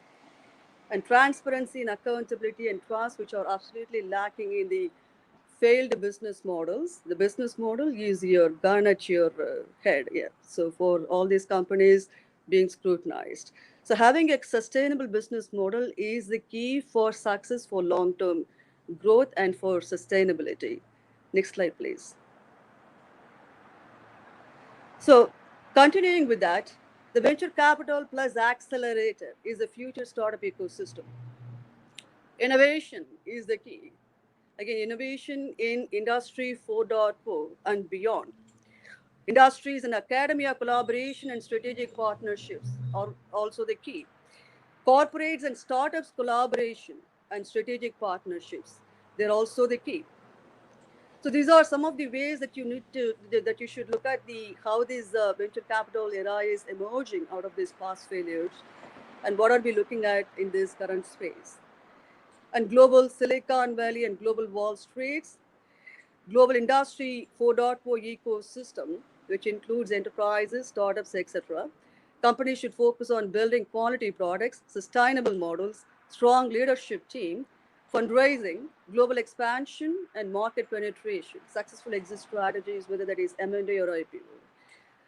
Decline in marketing expenditures, which was a failure in the previous models. If you look at the companies like Salesforce, a lot of marketing expenditures, more than 90%. And these cloud companies, the core issue with all of this is their compliance with their data collection and storage. Do they comply with the respective jurisdictions in ensuring the privacy and security of the customers' data, what they collect, and how these cloud companies operate? And where do their data centers locate? Are there any transparency to that? Are there any accountability in how this data being collected and maintained, and how the cloud operations are running for their clients in public cloud, in private cloud, and in the hybrid cloud models? The clear answer is no. So those models have failed. We are moving away from that shift. We are moving away from it and shifting towards a new model. IPO markets need to be rebuilt from end to end. Global stock exchanges, IPO underwriting banks, company governance and compliance, profits are all under scrutiny, including from SEC. WeWork is an example, as you all are aware.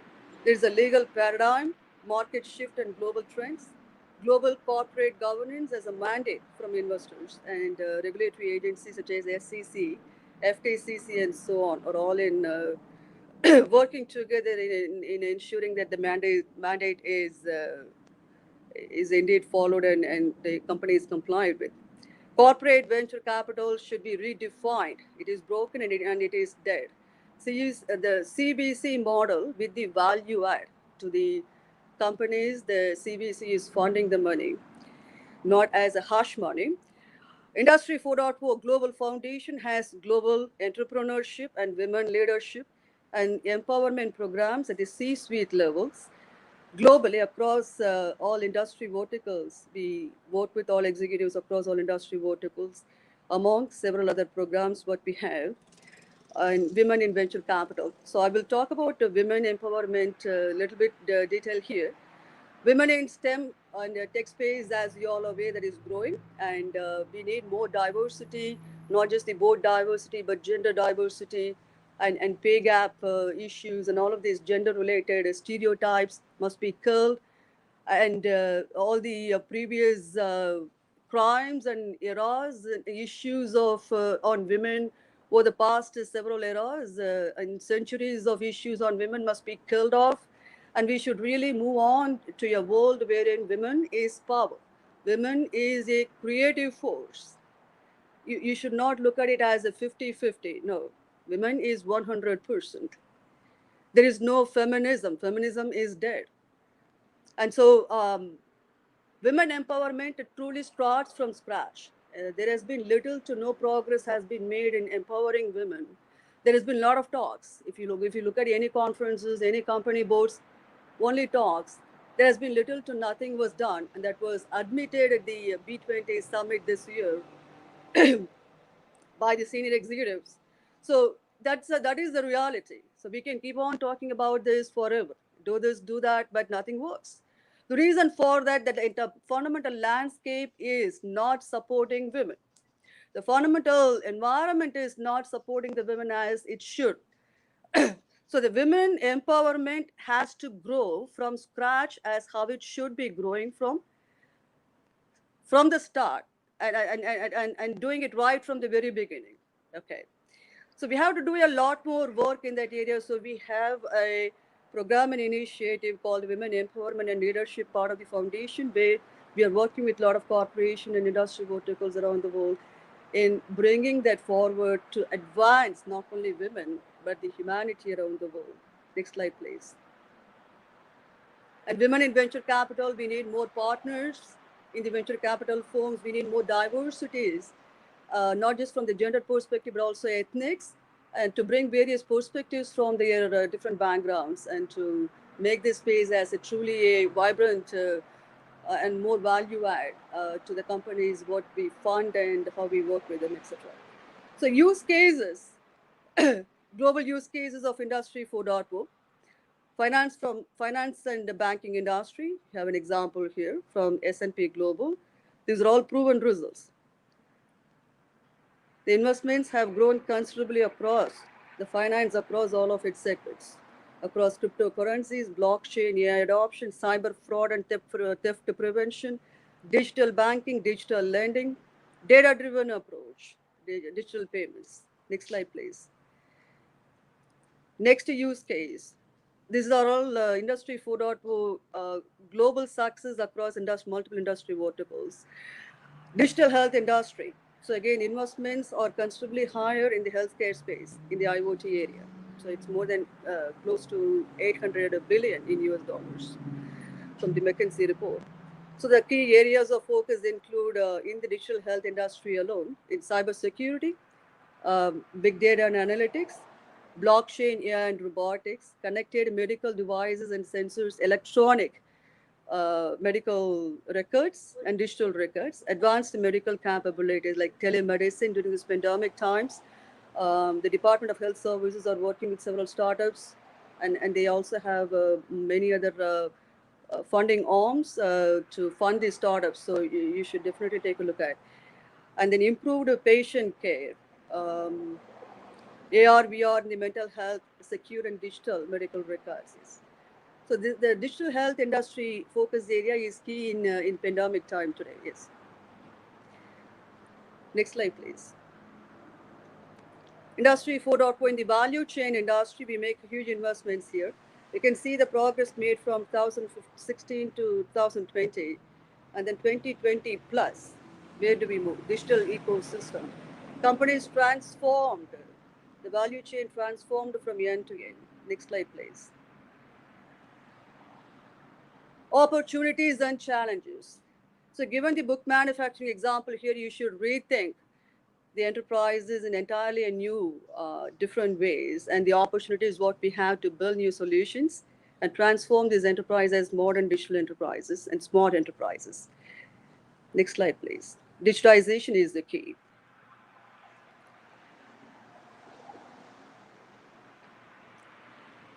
Key takeaways. Industry 4.0 adoption should be a key priority for the organizations at the board level.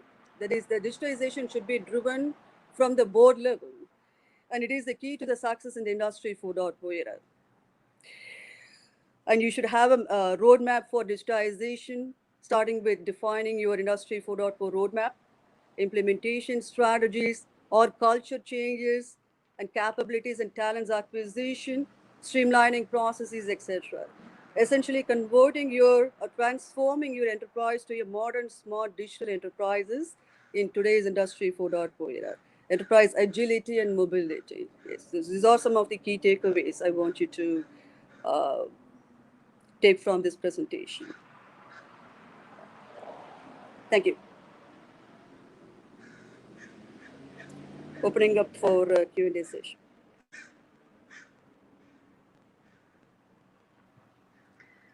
Thank you so much, Anna, for that. That was a really interesting speech. A lot to learn, a lot to digest.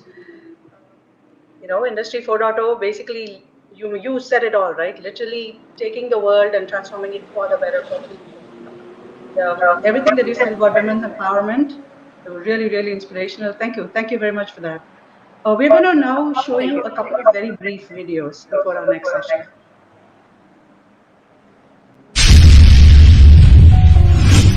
America, the country with the most entrepreneurs.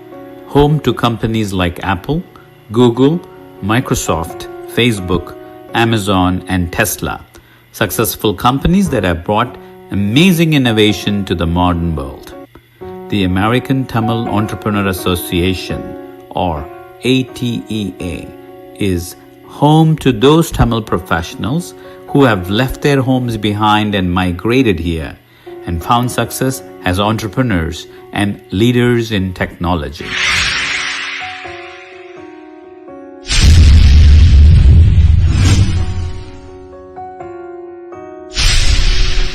Founded in the year 2016 by experienced entrepreneurs from San Francisco and New York, ATEA transcends national boundaries to bring together Tamil professionals from all over the world.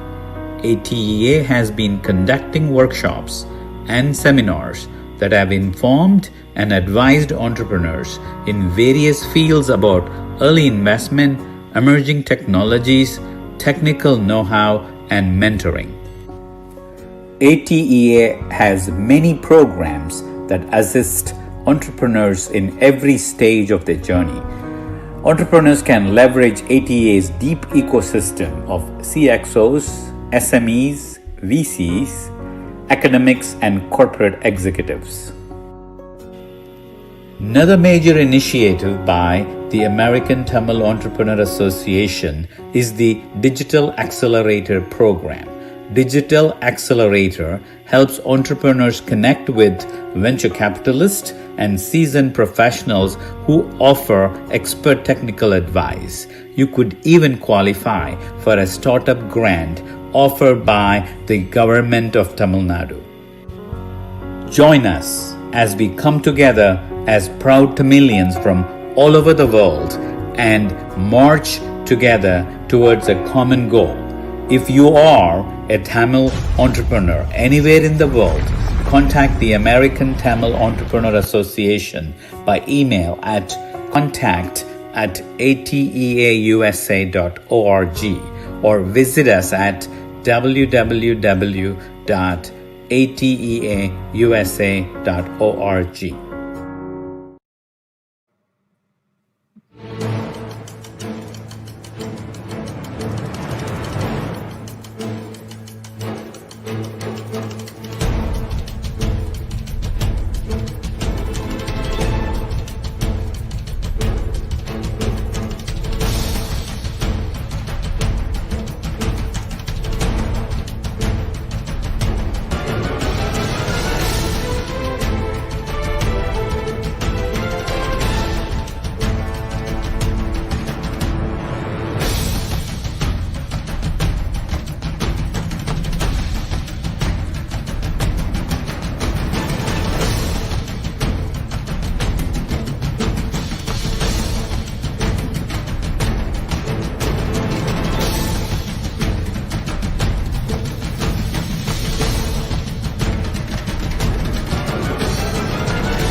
What a great video. I agree. Okay, we're moving on to our second panel for the day, which is going to be a VC panel. We have some very accomplished women on our panel for this, who've not only shattered glass ceilings for themselves, but they are actually now opening doors for other women. To talk to these panelists, our moderator for today is Chandini Amineni. Chandini is formerly a partner at 500 Startups, a global VC firm with 2,500 investments. Chandini has worked hands-on with over 300 early-stage startups, helping them accelerate their growth. Her extensive experience with startups operating in every corner of the globe, whether it's web or mobile, B2B or B2C, helps her understand the unique challenges in different ecosystems and the common mistakes every early-stage founder makes when trying to grow their startup. She is also the author of Growth 101 for early-stage startups, a growth diagnostics manual to help founders assess the right growth strategy for their startup. Before joining 500, Chandini co-founded Activity Hero, a local marketplace startup. Prior to that, she built robots, sustainable solutions for saving the bees, invented a sensor for high-speed paper sorting, and acquired 4 patents on diesel engines. Chandini, take it away.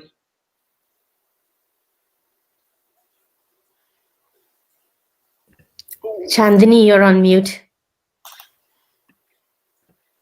That is like the catchphrase of 2020. Thank you so much.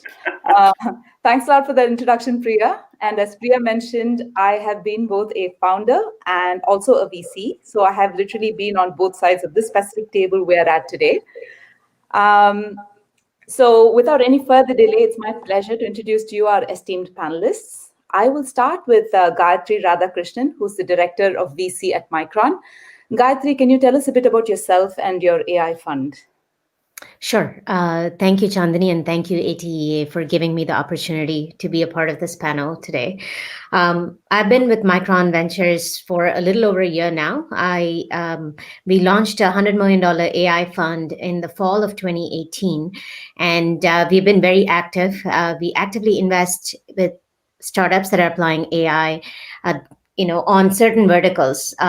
They are automotive, manufacturing, healthcare, and agriculture. And then we're also investing in core AI technologies. So things like AI accelerators and such. We've already made 12 investments to date. Our first investment was in March, so we've been very active.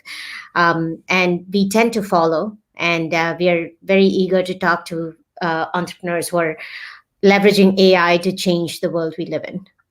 Thank you. Thank you so much, Gayatri. Moving on to Aarti Chandana, who is the partner at SV2 Fund. Aarti, can you tell us a bit about yourself and about impact investing? And you are on mute. I guess I'm muted. I'm Aarti Chandana, and I am on the board and also a partner at Silicon Valley Social Venture Fund, where I lead impact investing.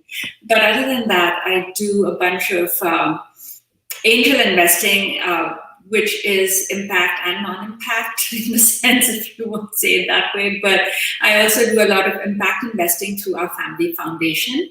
My background is tech. I have a degree in computer science and worked in the tech industry for several years. And in the last 4 years, I primarily spend my time investing and mentoring. I work with several accelerator programs and mentor all kinds of impact entrepreneurs who really keep me alive. Thanks.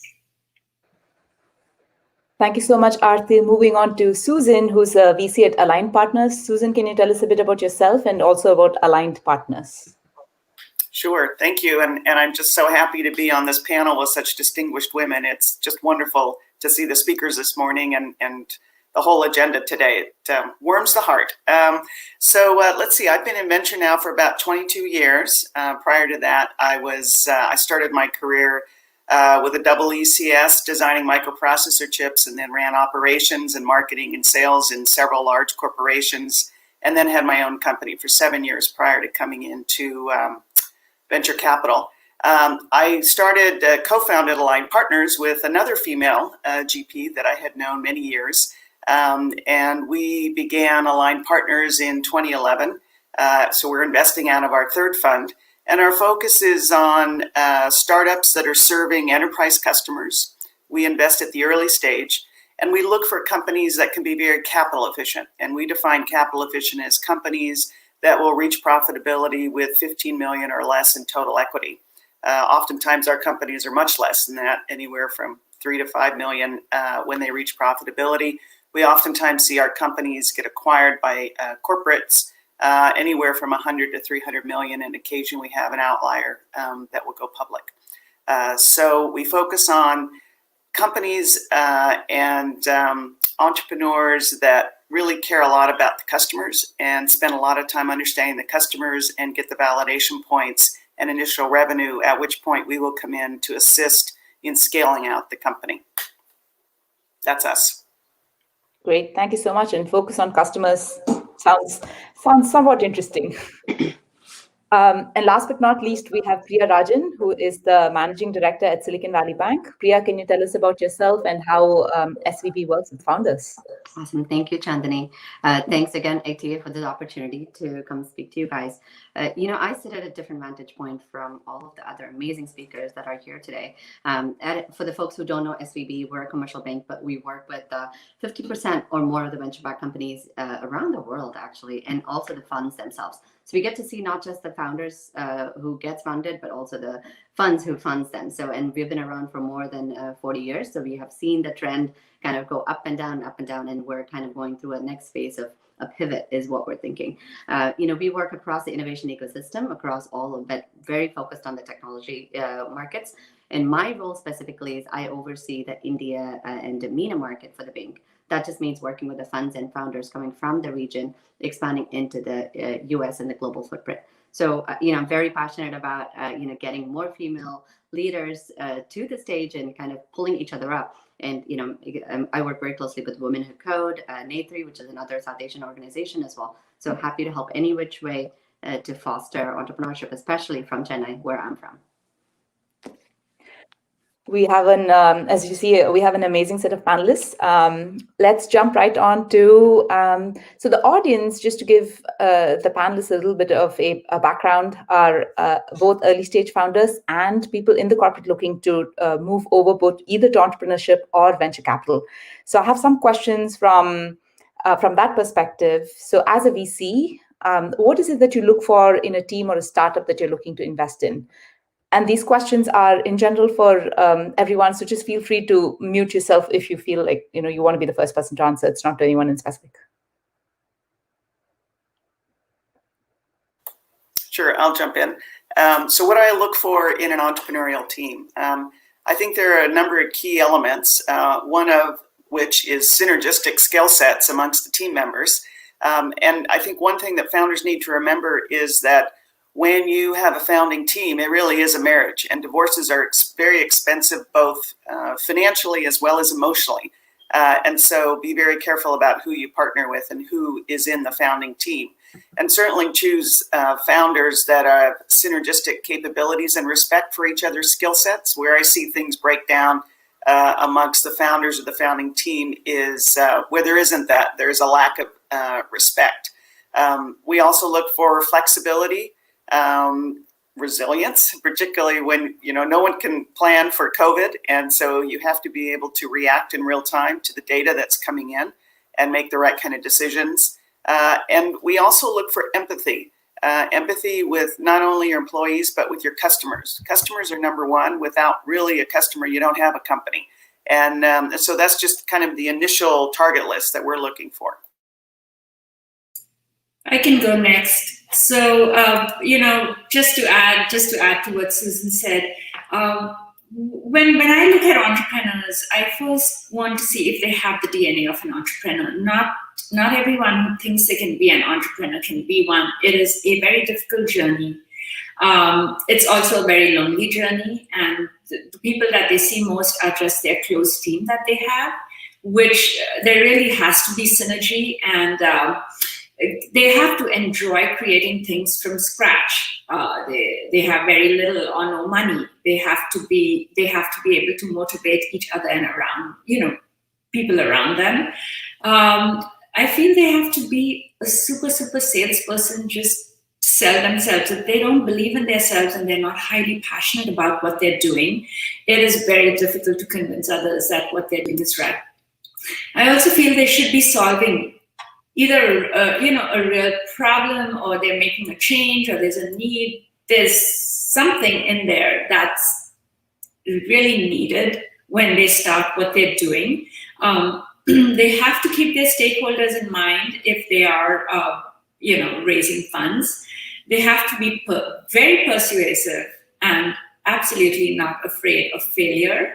Very open-minded. I also feel that sometimes if they are not good listeners, they don't do well, because they do need to listen to each other on the team and listen to others.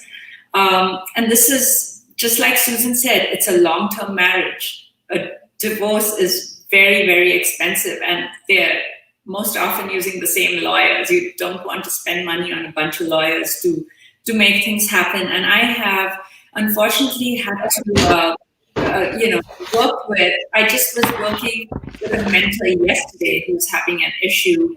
Who's having this? It's a little strange. He called me because I'm South Asian. So he's Caucasian. He's LGBTQ.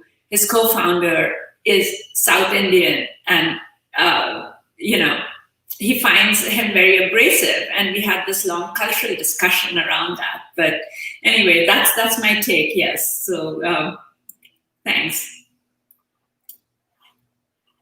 And I don't know, maybe Chandani, if I could do just a plus Yes, one please. to what both Susan and Aarti said. Yes. On the teams, one of the things that we work with our founders, or aspiring founders want to start a company, or the early stage founders, is they kind of question it themselves if should I add a co-founder? I'm going to dilute my equity. So founder journey is a very hard journey, and it's a very lonely journey. So my strong suggestion is to make sure you have a team. Obviously you need to make sure the team is synergistic, and make sure that you're kind of adding to each other's skill set. But, single founder journey is much more difficult. So I think strongly consider to add a co-founder early on if possible. And these are the ones that come right after your school or when you're in your corporate life, working in a team together and you're working on the same problem. That's when the idea comes together. So if you kind of work through those and you've been through those experiences together, it makes your founder journey together much easier. I wanted to add that as well. Thank you. Gayatri, not sure if you were here when the question was asked, but I'd asked, what do you look for in a team or startup you're looking to invest in? So I'm typically looking for can you guys hear me okay? Yes, yeah. I hope you can hear me. Okay, thank you. So I'm typically looking for a very strong team. First and foremost, I want to say I'm looking for a founder who is, the word I like to use is coachable, who's active listener, who's open to listening to feedback. I've seen some founders who are very passionate about their idea and very stuck on what they're doing, and that's not necessarily the best thing, because what ends up happening is they're not open to feedback and receptive to ideas. And as VCs, we have seen sort of the startup journey in multiple lenses, and we can share those lessons that we have learned from other founders and such, that if the founder is not receptive or coachable, then it becomes you've invested money in the company, but then you're not able to guide or assist the founder. So I look for openness and a founder who's willing to listen. I don't need them to always implement every suggestion, but someone who's receptive to the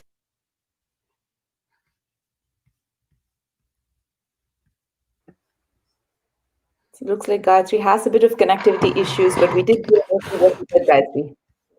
So thank you for that.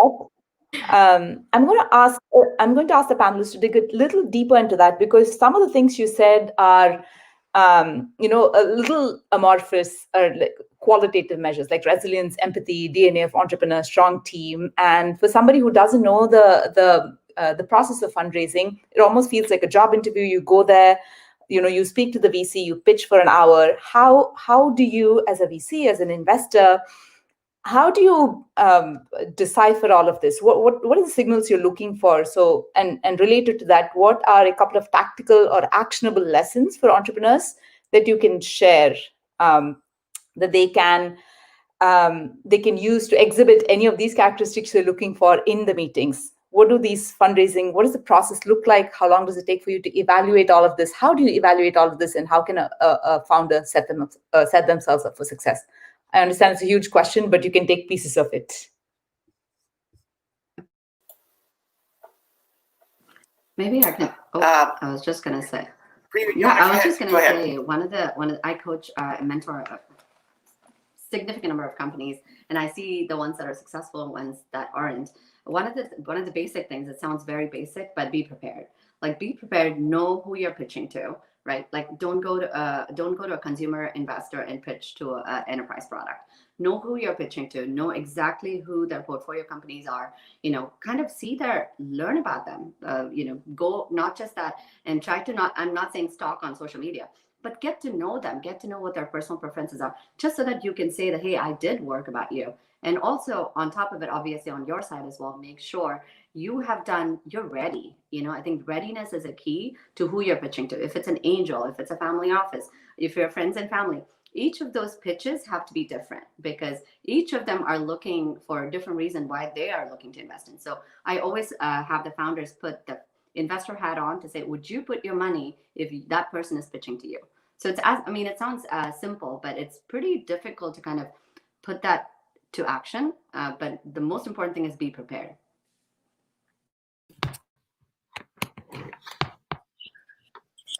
Susan, do you want to go next? Okay, I'll step up. I think one of the things you have to understand is how much deal flow funds have.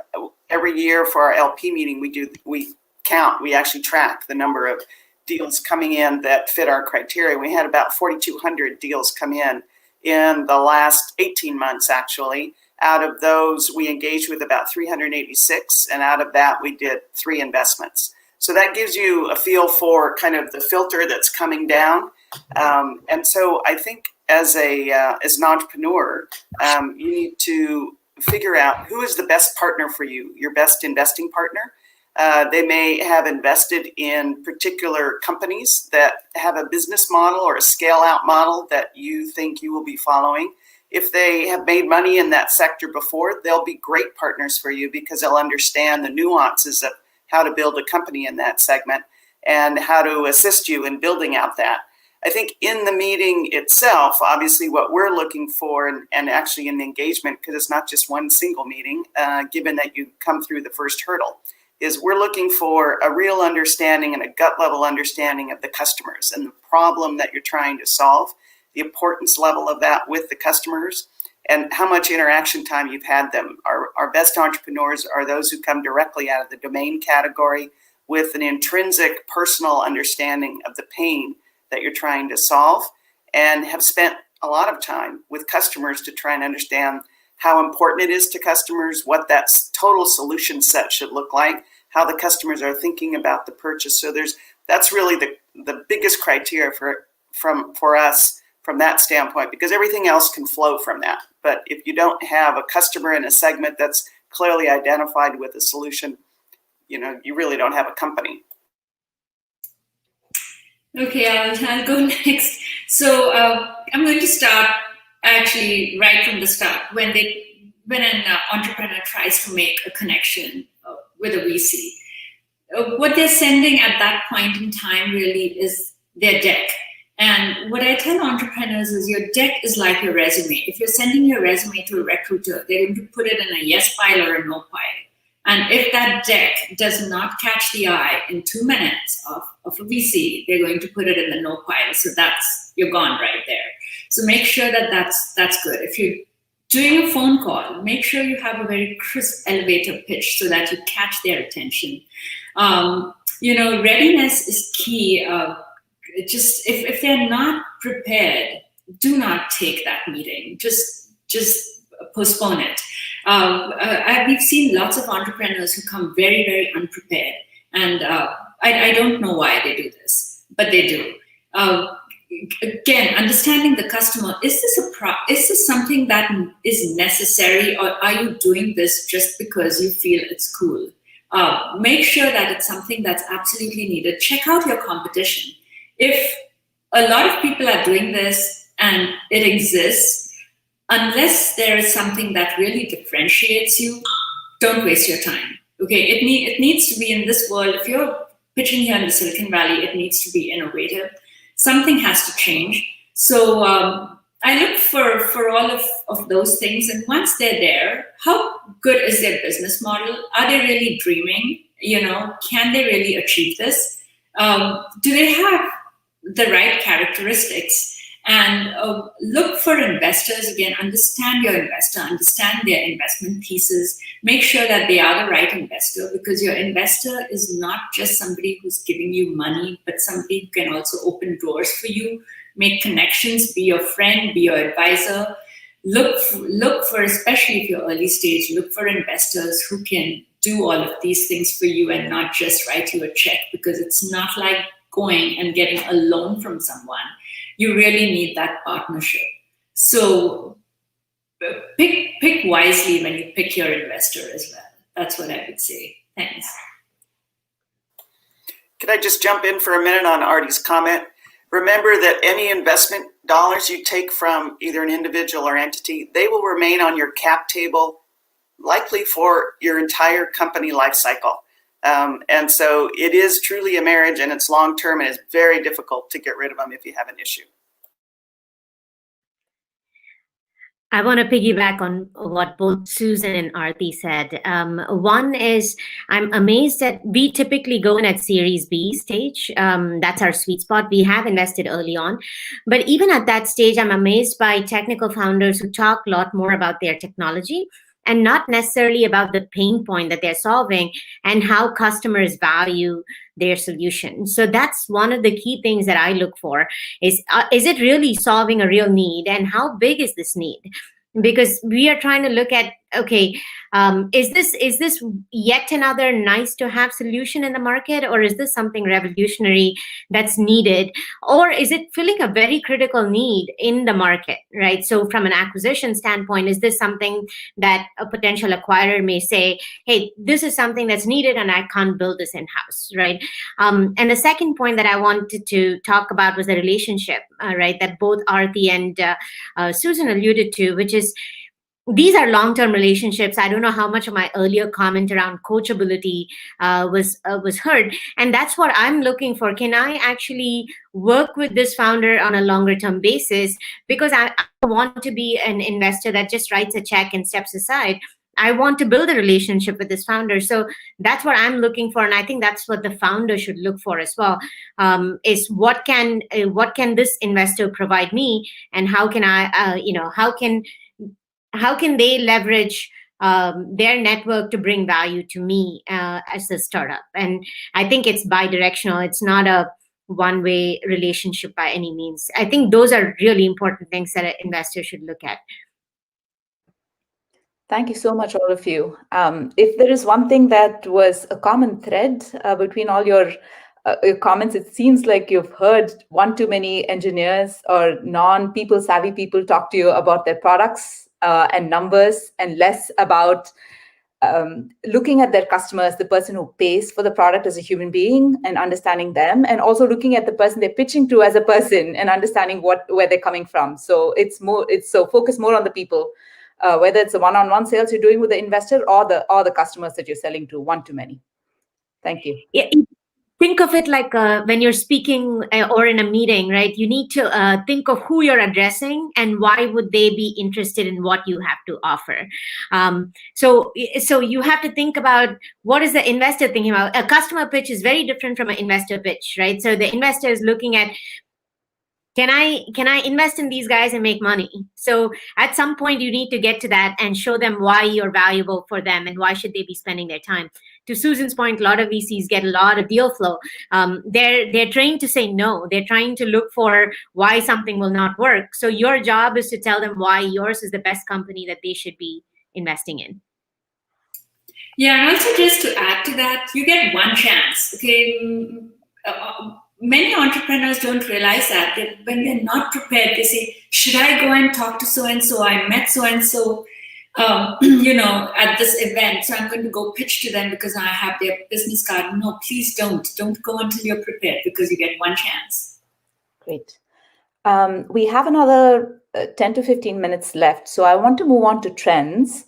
2020 is synonymous with COVID, and that has changed many things upside down. So I want to understand how the investment landscape has been affected by the pandemic, and also what you see as new and interesting areas of innovation.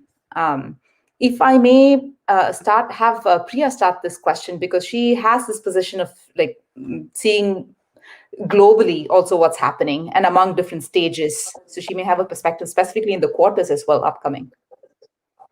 Great. No, thank you. And what I'll do, we have like a 60-page report, which is not enough time for us to go through. But what I'll do is share the link with everyone.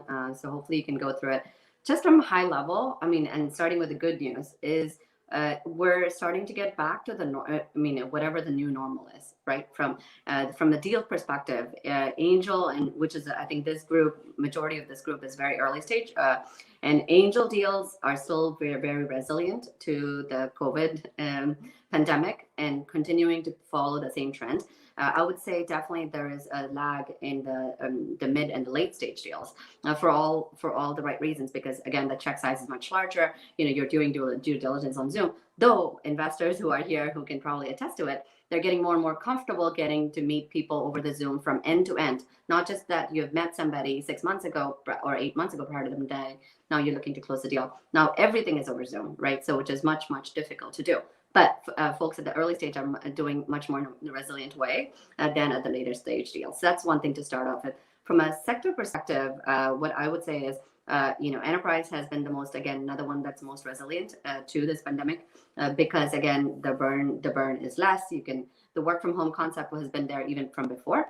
Obviously, that's continuing, and the cash and runway that's needed for that sector is kind of continues to stay at a very low level. And obviously, the founders are finding innovative ways to keep even the margins lower, right? So I think from that perspective, as enterprise sector has continued to stay on top of the list in terms of needing lower cash, having lower cash burn to kind of have a stronger sustained growth.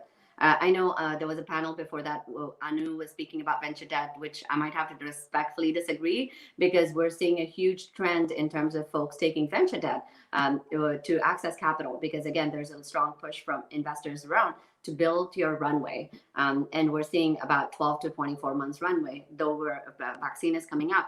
There's still a while for that to be distributed and things to get back to normal. So what does that mean is, the access to capital could be via debt or equity. But debt is a lot more cheaper today, given the low interest rate environment, and it is less dilutive. So we're seeing a lot of founders get access to debt as well. So obviously your access to debt depends on your stage of the company, but happy to kind of answer any questions on debt offline if anyone has questions. So I would say these are like high level trends, but I'll share the state of the markets with you guys so you can review it in more detail. And anyone else on the panel, if you'd like to talk about how it's affected your investments, how you're investing going forward, and also if you're seeing anything new and interesting as areas of innovation. Yeah, I can go next. So I'm just going to speak for myself personally, with my investments, and also for Silicon Valley Social Venture Fund. So we have actually seen a lot of deal flow, and personally, I have been able to attend a lot more networking events now than I could previously because I don't need to travel. So I've been listening to pitches that I normally would not have heard because I would have had to travel somewhere to hear them. And we have come across some pretty amazing companies, and I've invested personally and invested through SV2 as well, more than we did pre-COVID, maybe because I don't know, they're just more people are able to reach us from out of, who aren't in the Silicon Valley. People are reaching us from all over the country, all over the world now, which is quite different than before. And I think people are comfortable doing that. You're not asking for a face-to-face meeting anymore. So I think that comfort level has changed. So the deal flow, again, I'm talking specifically about, technology companies, anything that's brick and mortar, I'm not much involved in, so I don't know that side of it.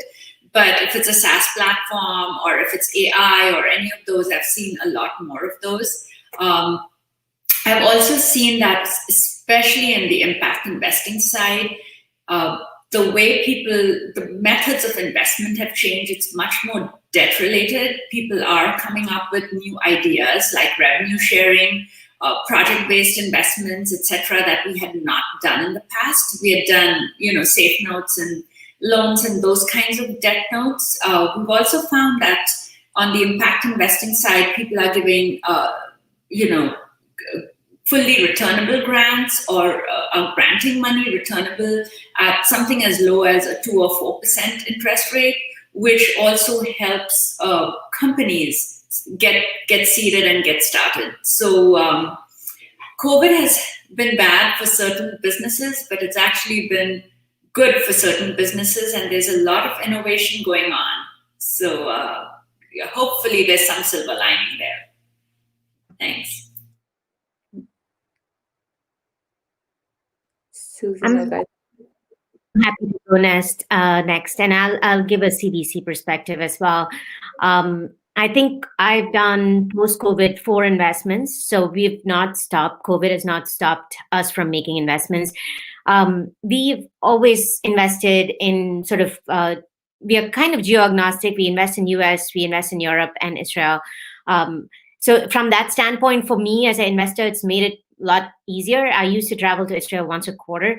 Now I just meet a ton of companies across the world over Zoom.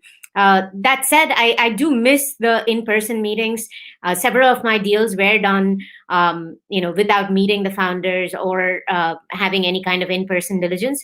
But what has happened is, post-investment, I've started doing some, monthly or quarterly sort of socially distanced walks with some of my founders to build that relationship. Because to my earlier point about this is not just one and done, it's a longer term relationship, and it's much easier to develop that relationship sometimes in person. So I've done that post investment in certain cases to build that trust level, to build that engagement with the companies that I'm closely working with. In terms of companies themselves, startups themselves, as Aarti mentioned, there are some companies that are seeing sort of a headwind and some companies that are seeing a tailwind because of COVID. We are seeing that a lot of companies that are more focused around remote work enablement and things like that are actually having a pretty easier process. Enterprise sales took a hit early on, but I think they're starting to come back because people are now much more comfortable with doing processes, over Zoom, including sales calls. In the beginning, that was a lot harder. So I think there are companies that are definitely, even in the automotive sector, for instance, was one of the most impacted, but they are starting to come back. They're still investing in innovative sort of areas. So I think overall, there's a good trend in terms of COVID, but as we are also seeing some big impacts with some of our startups having trouble if they are not adapted to a remote sales model. Mm-hmm. Thank you. Susan, do you have anything to add? Yes. So we have done one investment since COVID. That would be in the third quarter. We have another one going in the fourth quarter. And in both of those cases, the degrees of separation of people who knew the founders and knew us was important to us, so that they understood the way that we work, because obviously we couldn't necessarily meet them in person. And so we had to decide to pull the trigger on the kind of the filter mechanism that was there. Subsequent to that, my partner who did the investment third quarter has done walks. I think walks are great opportunities with your founders. And the one that's going in the fourth quarter here is someone that we've known for quite some time. So for new investments, the way that we're filtering them is through kind of, is there someone who knows us very well, who knows them, and can match up the work styles and the way that we operate and the way that the entrepreneur operates. That works well for us. And we'll continue to do this. And these are companies that are not necessarily in the Bay Area. One of them is, and one of them isn't. Great. So a couple of questions from the audience. One of them is like the check sizes of the investments you make. Sure. Our check size, so our companies, because of their capital efficiency, really only do 2 rounds. They do the Series A and Series B, and then they go profitable. And so the Series A we lead. We'll typically invest $3 to $4 million at that stage, and then the Series B oftentimes will lead as well, and we will wrap around the other investors with us. And so in a total, we'll put a total of $6 million into the life of the company, and our companies will typically raise somewhere between 12 and 15 total, and so that would be 6 from other folks that are very synergistic with us. How about you, Aarti or Gayatri? So for us, we've written checks anywhere from $1 million to 10, but I would say sweet spots more in the 2 to 3 range. We typically do not lead because we're looking at investments in sectors where we are not, we are more of a component company. So Micron is a memory and storage vendor, and we are investing in areas like healthcare. So we tend to follow in areas like that. So that our sweet spot, I would say, is in the lower single-digit millions. So yeah, mine is very, very different because I'm doing early stage. So the companies that I look at are raising somewhere between $1.5 million to $3 million, in that range, right? So both through SV2 and personally, the check size is 50 to 100K is generally what what I tend to do. So very different than the others. So this is seed. I don't do pre-seed, but seed. We have, so whoever's in the audience, we have every stage covered here, including debt. Okay, since we have 5 minutes, and this was originally supposed to be on Women's Day, celebrating women, and we have all women panelists. So I do want to ask a question about, this is specifically for the people in the audience who are not entrepreneurs or who are interested in getting into VC. So I would love to hear any piece of advice, words of wisdom, what it took for you to get to where you are today. Any again, I'm going back to tactical and something that somebody can take away and implement. Whatever helped you grow, you can share that. I can go first. I've had a very mixed background. I've done I've been in large Fortune 500 companies like Dow, Corning, and now Micron, and I've worked at really small startups. Typically in a executive kind of role, less than 50 people. So both extremes. One of the things that being on the venture side, I think my recommendation is for people to work in a startup or at least do some kind of product management or kind of role. Because when you sit on the venture side, it's good to have empathy, to understand and be taken credibly by the founders on the other side of the table. I think there was a question around, do you get interviewed by VCs? You question founders, do you get interviewed? As a CVC, we constantly do, right? Because for institutional investors, the value add is clear for the most part. It's their brand, it's their check size, and so on. But for CVC, there's always questions around, hey, are you a value-added investor? Are you strategic or not? And so on. And I think having had that experience as a startup, either employee or especially in a product management or operational role, I think brings a lot of empathy to the table. You're able to speak to them in a way that they know that they can build that relationship with you. So I would definitely urge people to, do something in that side before considering venture. That would be my one takeaway. Thank you. That's right. And maybe I can add on to, sorry, I cannot see you guys. Can you guys see me? Okay. I was just gonna say 3 quick things, that kind of advice that I would have is, one, be bold for, female leaders out there listening today, because we tend to, I would say not be risk averse, but not be as bold, I think we always want to be 200% before we take that next step, so I think it's okay for you to not reach that 200% before you take that next step. So that's one thing, so kind of be bold in whatever you want to do in your life as a next part for your journey. 2, I would say we all work way too hard and kind of way to expect too much high expectations on ourselves. But I say add to that, work smart as well. So I think that will kind of multiply the effect of your success. 3, I would say if you're a female leader already who's up the food chain, try to pull other women up to kind of help each other. Or if you're kind of coming up the ladder, reach out, be bold to reach out to folks who are higher up to see where they can help you mentor. So having a strong support mentor system is going to be key for us to kind of collectively go up together. Those are the 3 things I would say. Priya's going to get a lot of LinkedIn connects right after this. I can go next. So, first of all, don't think you're a woman. You're just like everyone else. So don't differentiate yourself. Women tend to do that. They step back. So I studied mathematics and then computer science. So I was always with men. There were very few women in engineering school, and that was fine. I never felt any different, and I don't know why, I just didn't. And through my career, I also worked for 2 Japanese companies.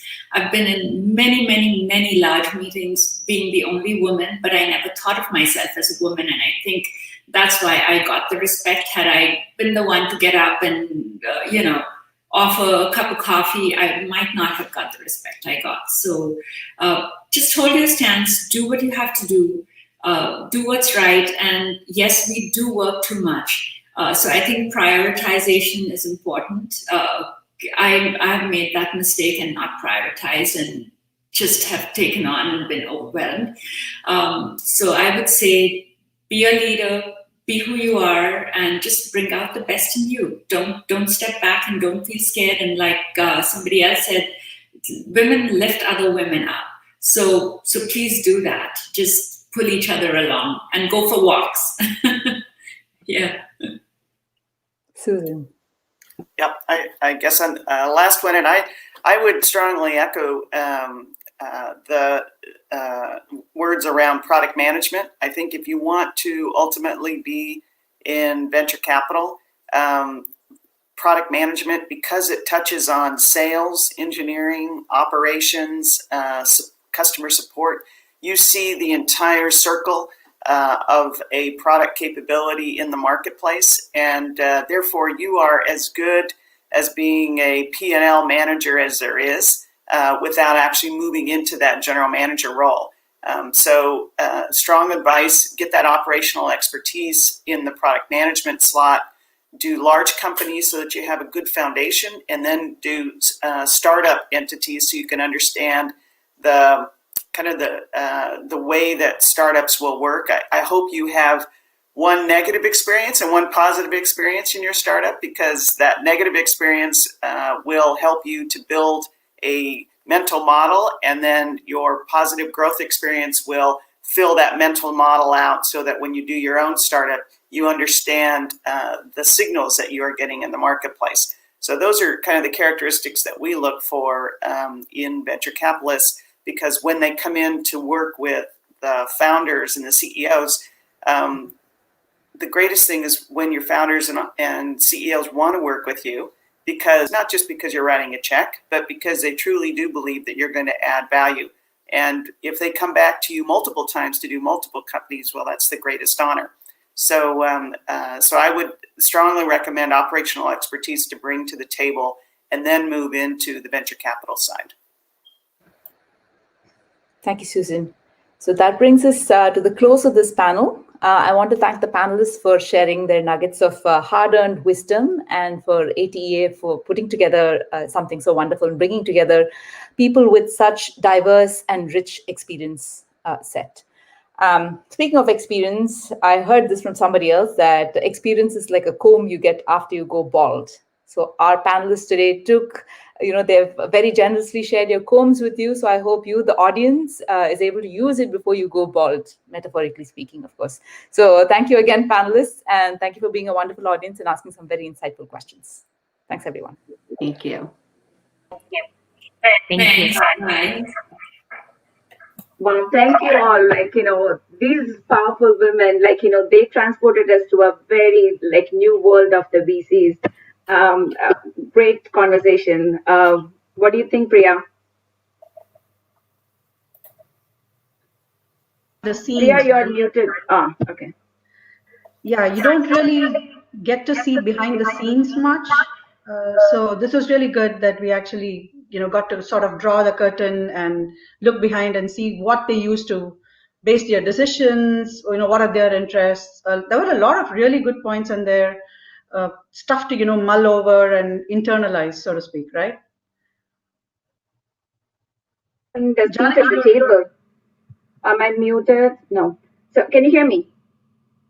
Okay. So these days we are talking about taking, trying to fight for a seat at the table, and these powerful women are creating those tables themselves. And we talk about the breaking the ceiling, glass ceiling, and each and every one of them are breaking it. So beware, all the ladies. Wear your shoes and put on your makeup and lipstick, and then there's shattered glasses everywhere.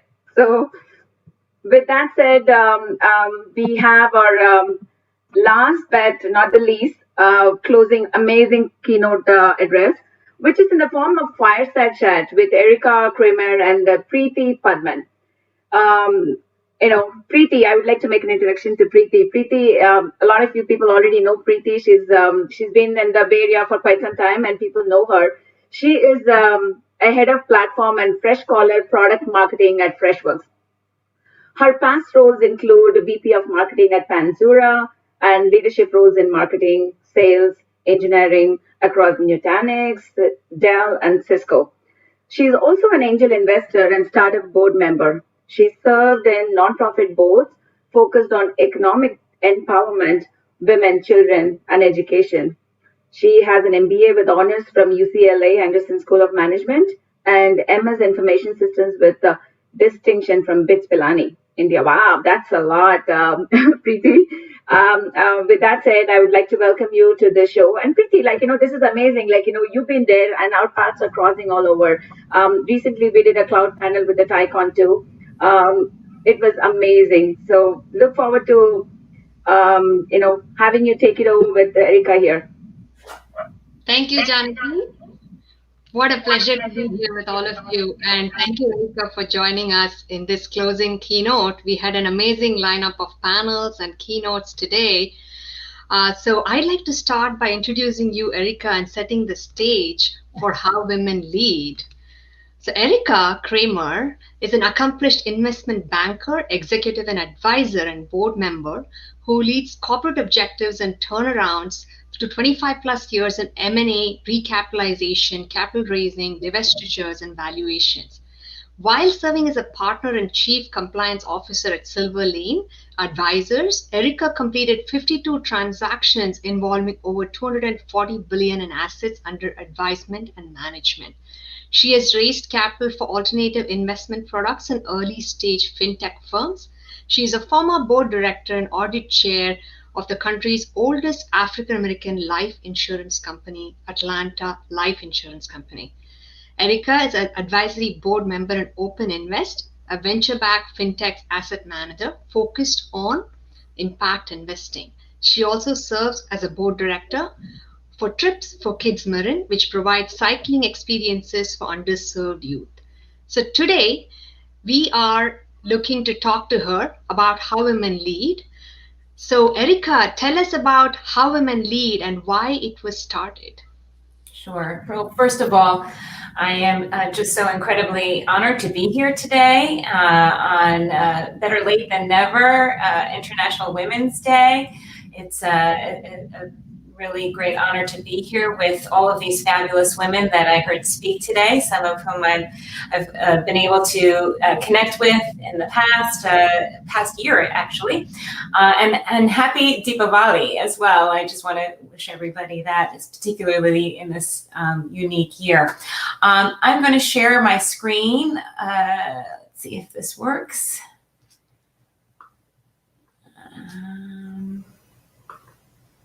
Let's see. Did that work? Is that working? Not yet. Can someone confirm if? Okay, hang on. Let's see if this works. Does that work? Yeah. Oh, yes. Wonderful. Okay. So very much like ATEA, How Women Lead has a similarity in terms of link, learn, and lead. It was founded by my dear friend and business partner, Julie Castro Abrams, in 2015. And it was started to create equity in the system, to create systematic change in the system by elevating women in corporate leadership. And there are essentially three arms. We have this amazing network of 13,000 professional women. We just celebrated Women on Board Week, and I think, Preeti, you were part of that, and a few other women on today's panels and discussions have also participated. And it's all about this beautiful combination of women giving, women leading, women volunteering, and women investing. How Women Lead seeks to create systematic change by movement building and awareness and training. With How Women Lead, like we had Women on Board Week, we've done numerous things to elevate and bring women more into the corporate boardrooms here in the United States. We train women. We have a board readiness program that I've volunteered and other women have volunteered in terms of, and to have all of these very senior women, C-suite executives, board directors, serial entrepreneurs, venture capitalists, attorneys, just these amazing women that are all ready, board ready women and already prepared. But sometimes, as it's been noted today, women seek self-advocacy, self-efficacy. So having that ability to be in a room with other women in a safe environment to learn what it means to be in a boardroom if they haven't experienced it yet. We have a women give arm as well, which we'll talk about later. There's always a legislative piece as well and we'll talk about that next, I believe. But we've been advocates in changing law, and that's one of the few ways, one of the most meaningful ways that we create systematic change. And then we have how women invest. So everything that we've done on on bringing more women into corporate leadership, into corporate boardrooms, we're applying the same programming towards how women invest. So we have an angel training program. We have a lot of movement building and awareness where we seek to bring other gender lensed funds. So I'm hoping to connect with all the women on the prior panel to make sure that we continue to build this ecosystem of gender lensed investing. Fantastic, Erica. Wow, 13,000 professional women. I think that is one of the largest professional women association that I've been part of. There is a quote by Gandhiji called "Be the change you want to see in the world." And in the earlier keynote, Anna was talking about how there hasn't been much movement these past 20 years. And it is so refreshing to hear the How Women Lead initiative, wherein we have then taken charge to go and make the change in the boardroom, make the change in the investment landscape. I really look forward to hear more from you. But before that, let's hear about the How Women Lead values. What are the core principles by which it was started? Yes, this is one thing that I truly love, and we begin every meeting with this credo. And I think all of us as women, maybe as young girls, we experienced some form of bad girl behavior or mean girl behavior. I've seen it with my two daughters. I don't know, something happens during those pre-puberty years. And even as we grow older, and like RT, I grew up in an industry that was pretty much dominated by men. I was always the only female in my finance classes, investment banking, conducting M&A advisory in financial services. So I was always working with other male clients, but I never looked at myself as a male. If there was another woman, at times I had found that that woman didn't always stand up for me. Maybe it was because they thought if there was only one woman in the room, there couldn't be room for more than one. So this credo is just truly, it truly resonates, and we love starting every discussion with this credo, which is to be fierce advocates for one another, saying yes to each other and connecting to each other. So that's a huge, and I've heard this message reinforced today, that it's important to connect with one another. My LinkedIn is open for connection. I may not share all my contacts because I respect everyone's privacy, but I'm always willing to make connections where I can. To reinforce her voice.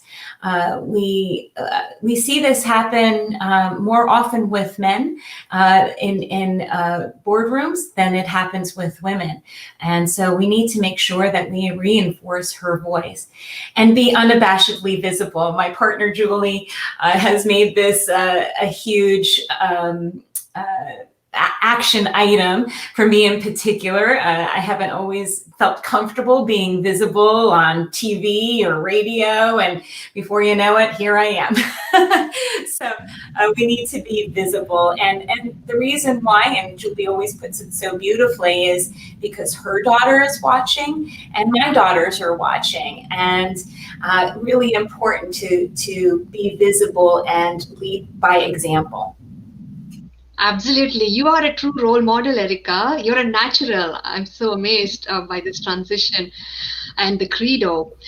So let's dive into the How Women Lead portion. You talked about how Women Lead made laws get passed, and we had the CASB 926 law by which we are increasing the number of women on boards. And how did that law come about, and what is the mandate for companies? Certainly. Well, we had very dismal numbers in recent years, and How Women Lead sought to disrupt that. So Julie, along with other colleagues and volunteers and other organizations, she's actively involved in Women Board 2020. There was this huge effort to create systematic change through law, but also activism. We see this with asset management companies now more than ever, with the desire and the importance of investing in companies that have women on boards. As I mentioned, I sit, or you mentioned it actually, I'm an advisory board member for a fintech company called Open Invest. And what they do is they have a factor overlay system that where you can select companies that are part of equity indices and factor overlay to participate or invest in those companies that have women on boards and have a certain percentage of women that represent the executive leadership team. So the mandate that Julie and others brought to Governor Newsom and to the state of California was to ensure that every publicly traded company in the state of California must have at least one woman on the board by the end of 2019 and 2 to 5 by 2021. So it was writing letters and a lot of grassroots engagement to change California state law. And now we have 6 other states that have followed California by example. And if you think about all the companies in California, all our technology companies, all the startups that have evolved to publicly traded companies here in California, so with penalties. So there's the part where we have to ensure and police that, right? Yes, absolutely. I mean, this is fantastic, and I would love to hear the impact this particular mandate has created. Yeah, absolutely. So it's been amazing when you take movement building and you take awareness and you take that all in combination with legislative action, change does happen. And so this is an example or a report done by Equilar, one of How Women Lead's partners. And the appointments in this year, we now see 40% of appointments represented by women in corporate directorships. It's still a fraction for women of color, and we seek to drive more change in that. You'll see in 2017, the state of California with publicly traded companies was only 15.6% represented by women, and that has dramatically changed to 24.7%. But we are not going to stop there. That's not good enough, and we want to see that increase multifold. Absolutely. And this is fantastic. And even as you see here over the last 4 years, it is a 500% increase from 5% to 25%. That's phenomenal. And I do remember earlier this week, we heard the new mantra, we are 50-50. We want parity on board. So that is a great next step for us to aim towards. And the great part is, Erica, after making a dent in the board landscape, How Women Lead did not stop there. You also looked at investment landscape and the fact that only 5% of accredited women investors are actually participating in investing versus 30%. And you decided to make a change there. So tell us about How Women Invest. Yes, so this is when Julie asked if I wanted to join her in this mission and to form a for-profit entity as a sister entity to How Women Lead. So, and this really came about because of the network of 13,000 women, many being serial entrepreneurs, many I'm sure that are in this virtual room today, in this virtual conference room, where women who have tried to seek capital couldn't. We seek to disrupt the venture capital landscape and create equity in the venture landscape. So our mission is actually multifold. Well, let me talk about the reason why this is so important. Women actually perform better. As investors, we've seen that with alternative investments in hedge fund managers and mutual funds. Certainly diversity increases return for any performance entity. But what we have found, or what the studies have concluded, is that women are actually more capital efficient. They tend to outperform in terms of return for their investors, and we generate higher revenue. And maybe that's because we've had lack of capital supporting investors, female investors, that we've been forced to be more capital efficient in order to drive that revenue generation. If venture capital investors were to invest in more female founders, a Morgan Stanley study recently concluded that we would add $4.4 trillion more to LPs if venture capitalists invested more in female founders. Part of the challenge is that we don't have enough female venture capitalists. And so, as I mentioned, How Women Lead, How Women Invest, the mission is multifold. We're trying to bring more women into their own self-worth and recognize their own wealth and power by bringing angel investing classes. It's a very safe environment for women and men to come together and learn at a high level about what it means to be an angel investor. Nancy Hayes, she's a university professor. She conducts this 2-part course in a very beautiful, safe way where you can ask, where no question is a dumb question. That's what my mother always told me. There's no such thing as a dumb question. So part of it is to bring more women into the venture capital landscape. So I'm very excited to be part of this conference today, where we have some aspiring venture capitalists in the room that are women. The other challenge, of course, and Preeti, you have mentioned this already, and this pandemic has actually changed this metric, sadly.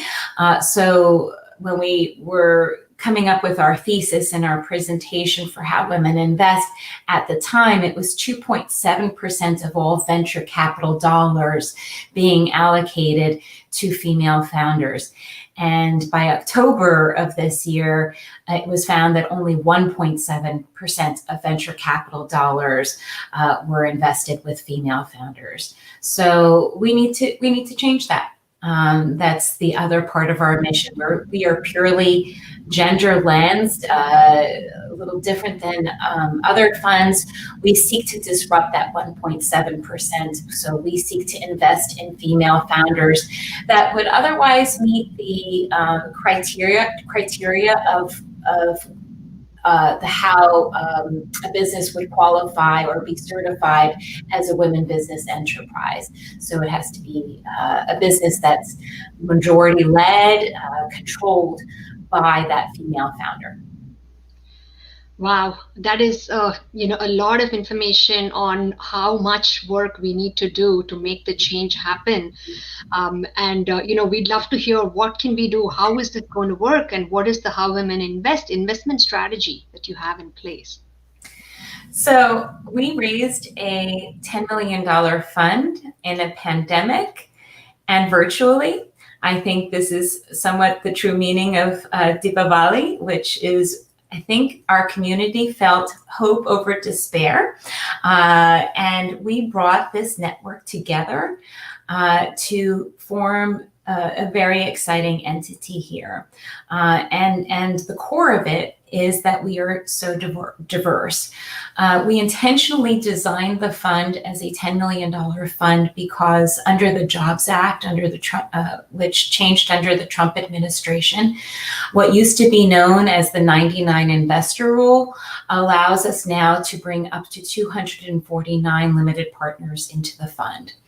And what does that mean? We've created access to venture capital investing. So while the traditional venture capital fund might have a $250,000 minimum investment, ours is $25,000. So we have many, as you can see, and this is a picture of our first closing, which took place in August.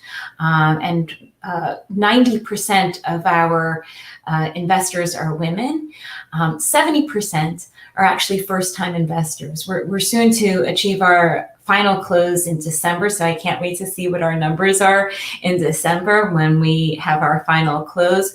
But I suspect that we have an even higher percentage of first-time investors in venture. You still need to be what's considered or just defined by the SEC as an accredited investor, but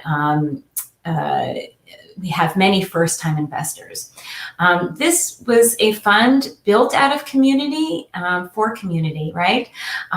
We're also super proud and excited about the fact that we have of our female investors, over half are represented by a woman of color.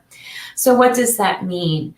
We have all of these women today, over 150 investors that represent various industries, so many areas of expertise. These are investors that are subject matter experts in all of these various areas. We have, which means we get tremendously diversified deal flow generation. I'd say 90% of our deal flow has come through our LP base. We have a Slack channel where we introduce opportunities. We have a website where founders can come and submit their investment opportunity and to see if they meet our investment criteria. But I think this is really the true differentiating factor. We have a dedicated investment council that's comprised of myself and Julie, but also 4 other women that are experienced portfolio managers in impact investing, in private equity investing, in venture capital investing. But we are leveraged by this beautiful ecosystem. And we seek to be collaborative with other VCs, not just other gender-lensed funds, but traditional venture-lensed funds. So while our investment council, we can't be experts in every industry, we can be expert investors in every industry because we bring an LP. For example, Sonia, who spoke earlier on the first panel, she's an LP in our fund, and she just joined us for this journey where we conducted due diligence on a company that represents the future of work. But because of her various areas of expertise, she was able to lend some very good insights on the opportunity, on the competitive landscape, on what it means to be a SaaS-based business, serving enterprise relationships. So we won't invest in a company unless we have a limited partner that can act as a subject matter expert. And sometimes we bring two LPs to that conversation. What I most love is that every time a company makes a pitch and introduces their firm, they're always aghast at seeing this virtual room of all women decision makers in our virtual conference room.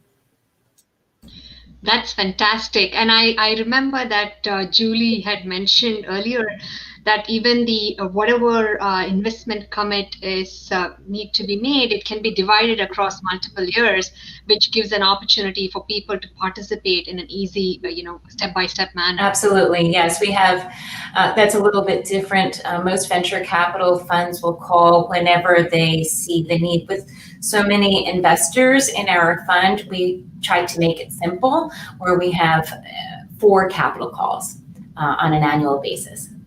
Fantastic. So even if you're contributing 40,000, you can just do 10 a year, or 6 to 10 a year. So that's fantastic. Well, I'd love to also touch upon the giving part, because giving back is core to any organization. So tell us about the mission of How Women Give. Absolutely. So through How Women Give, we donate and provide grants. So I think this is just a recurring theme within How Women Lead. We're multifold, and I should say even the fund itself, multi-mission fold. We have maybe a triple bottom line if you think about it. We're not only investing in female investors, we're not only bringing and creating wealth creation events for our investors, for the female founders, but we also donate a portion of the proceeds of our exits, so a portion of our profits back to How Women Lead, so that we can continue its good mission, which includes How Women Give. And the grants and investments have been made in Bay Area, marginalized Bay Area communities, and that has continued since 2015.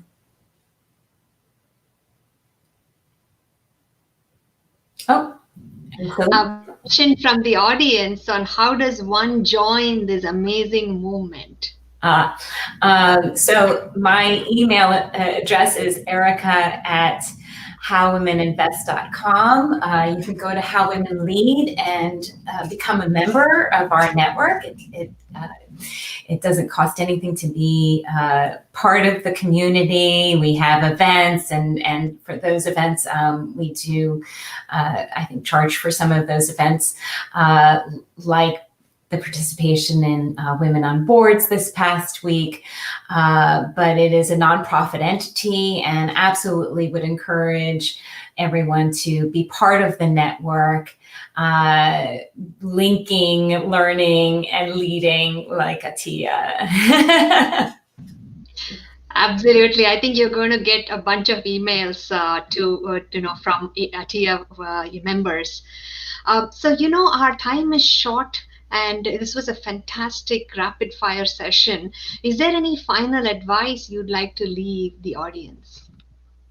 Well, I would say recognize your worth, and that comes in multiple forms, whether you have background, all of you have expertise, experiences that you should share, raise the ecosystem, expand, think about your go-to-market strategy, but in the sense of community, land and grab, right? Land and expand. So recognize your worth, recognize your wealth, educate others, volunteer, and invest. Vote with your investment dollars. Fantastic. Thank you so much. And back to you, Janki and Priya.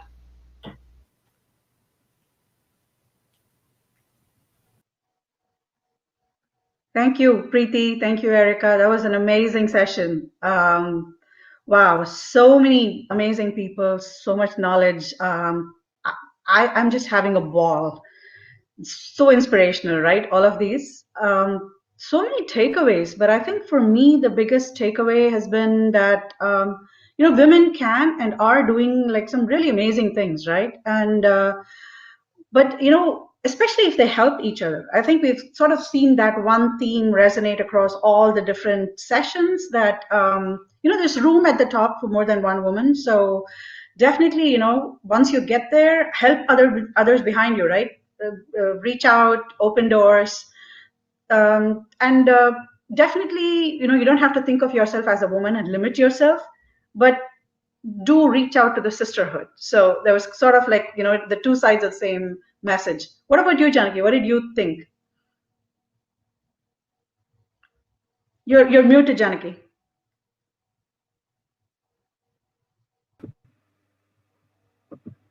Can you hear me now? Can you hear me, Priya? Yeah, I can. Okay, so like you said, spot on. Every single discussion was so illuminating, right? Women need each other for support, right? You know, while we're making the progress that we need more female role models. These are some of the takeaways from me, right? This event by ATEA definitely reminded not just me, everybody in the room, that we are fully competent, right? So we should wholeheartedly believe in ourselves. I know I learned a lot of takeaways, like, like Erika mentioned, recognize your worth, recognize your wealth, and build this ecosystem, bring all of that up together. So that's amazing. That's a key takeaway, if I, say that. And I'm sure our audience agree with that, and they have learned a lot. So with that said, I think we should just go on with the final video.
Hi.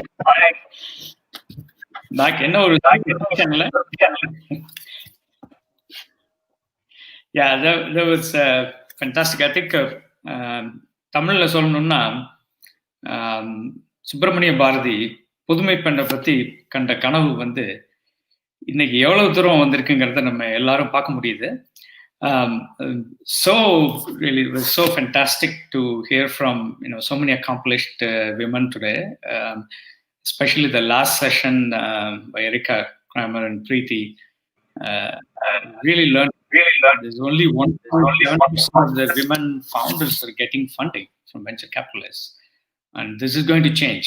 I mean, seeing her efforts on how women invest. See that 13,000 women in her network. That's an amazing achievement. So we look forward to great things. I think, and I want to say one or two more things here. The VC panel session and the Trailblazers and the keynotes were all amazing.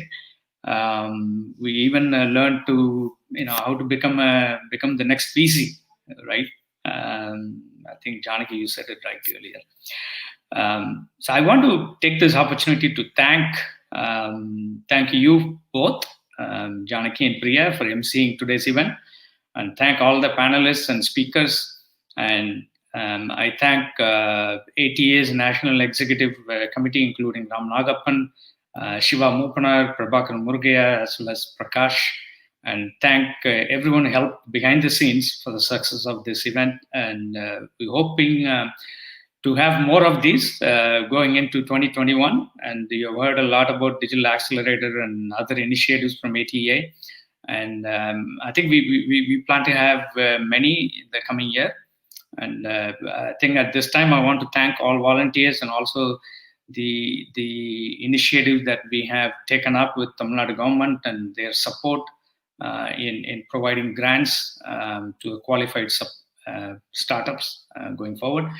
I think you see the slide. There's a bunch of activities that we are planning and working on that's going to help, especially all the aspiring entrepreneurs who have just started companies, who want to grow, raise money and get mentorship.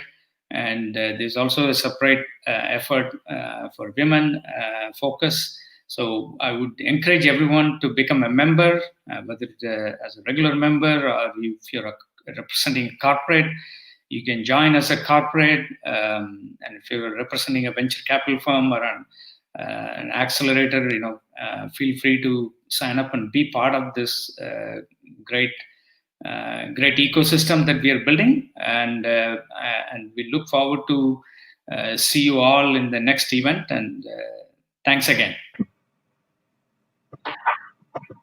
Thank you, Lena. I just want to say that we absolutely need male allies, and then you, Ram, and Prakash, and so many of you working behind the scenes and putting us in the forefront, and then giving us this platform to be getting these events out for us. It's amazing, and I personally want to thank you all for this opportunity. Priya and I had this with you, and 2021 is going to be a breakout year for all of us, and especially for ATEA, and we are all very excited for it. So I would like to close this by saying, please join us on this journey and visit us on the website and follow us on social media, like Lena said. And thank you all so very much for joining us on your precious Saturday, giving your morning valuable time to us. And with that said, you guys have a wonderful rest of the weekend. We look forward to interacting with you on any medium possible, follow us on Instagram, Twitter, LinkedIn, and we have all these newsletters coming up as part of our new website. Please visit and let us know your feedback. Let us know how we can help you better. How can we bring more such programs to you? And we're all here for that. Thank you so much, and have a wonderful rest of the weekend. Bye, everybody. Have a wonderful weekend. Lena, I cannot hear you. You're mute. Last word. Correct. Thanks, Lena. Thank you, Priya. Thanks. Bye-bye.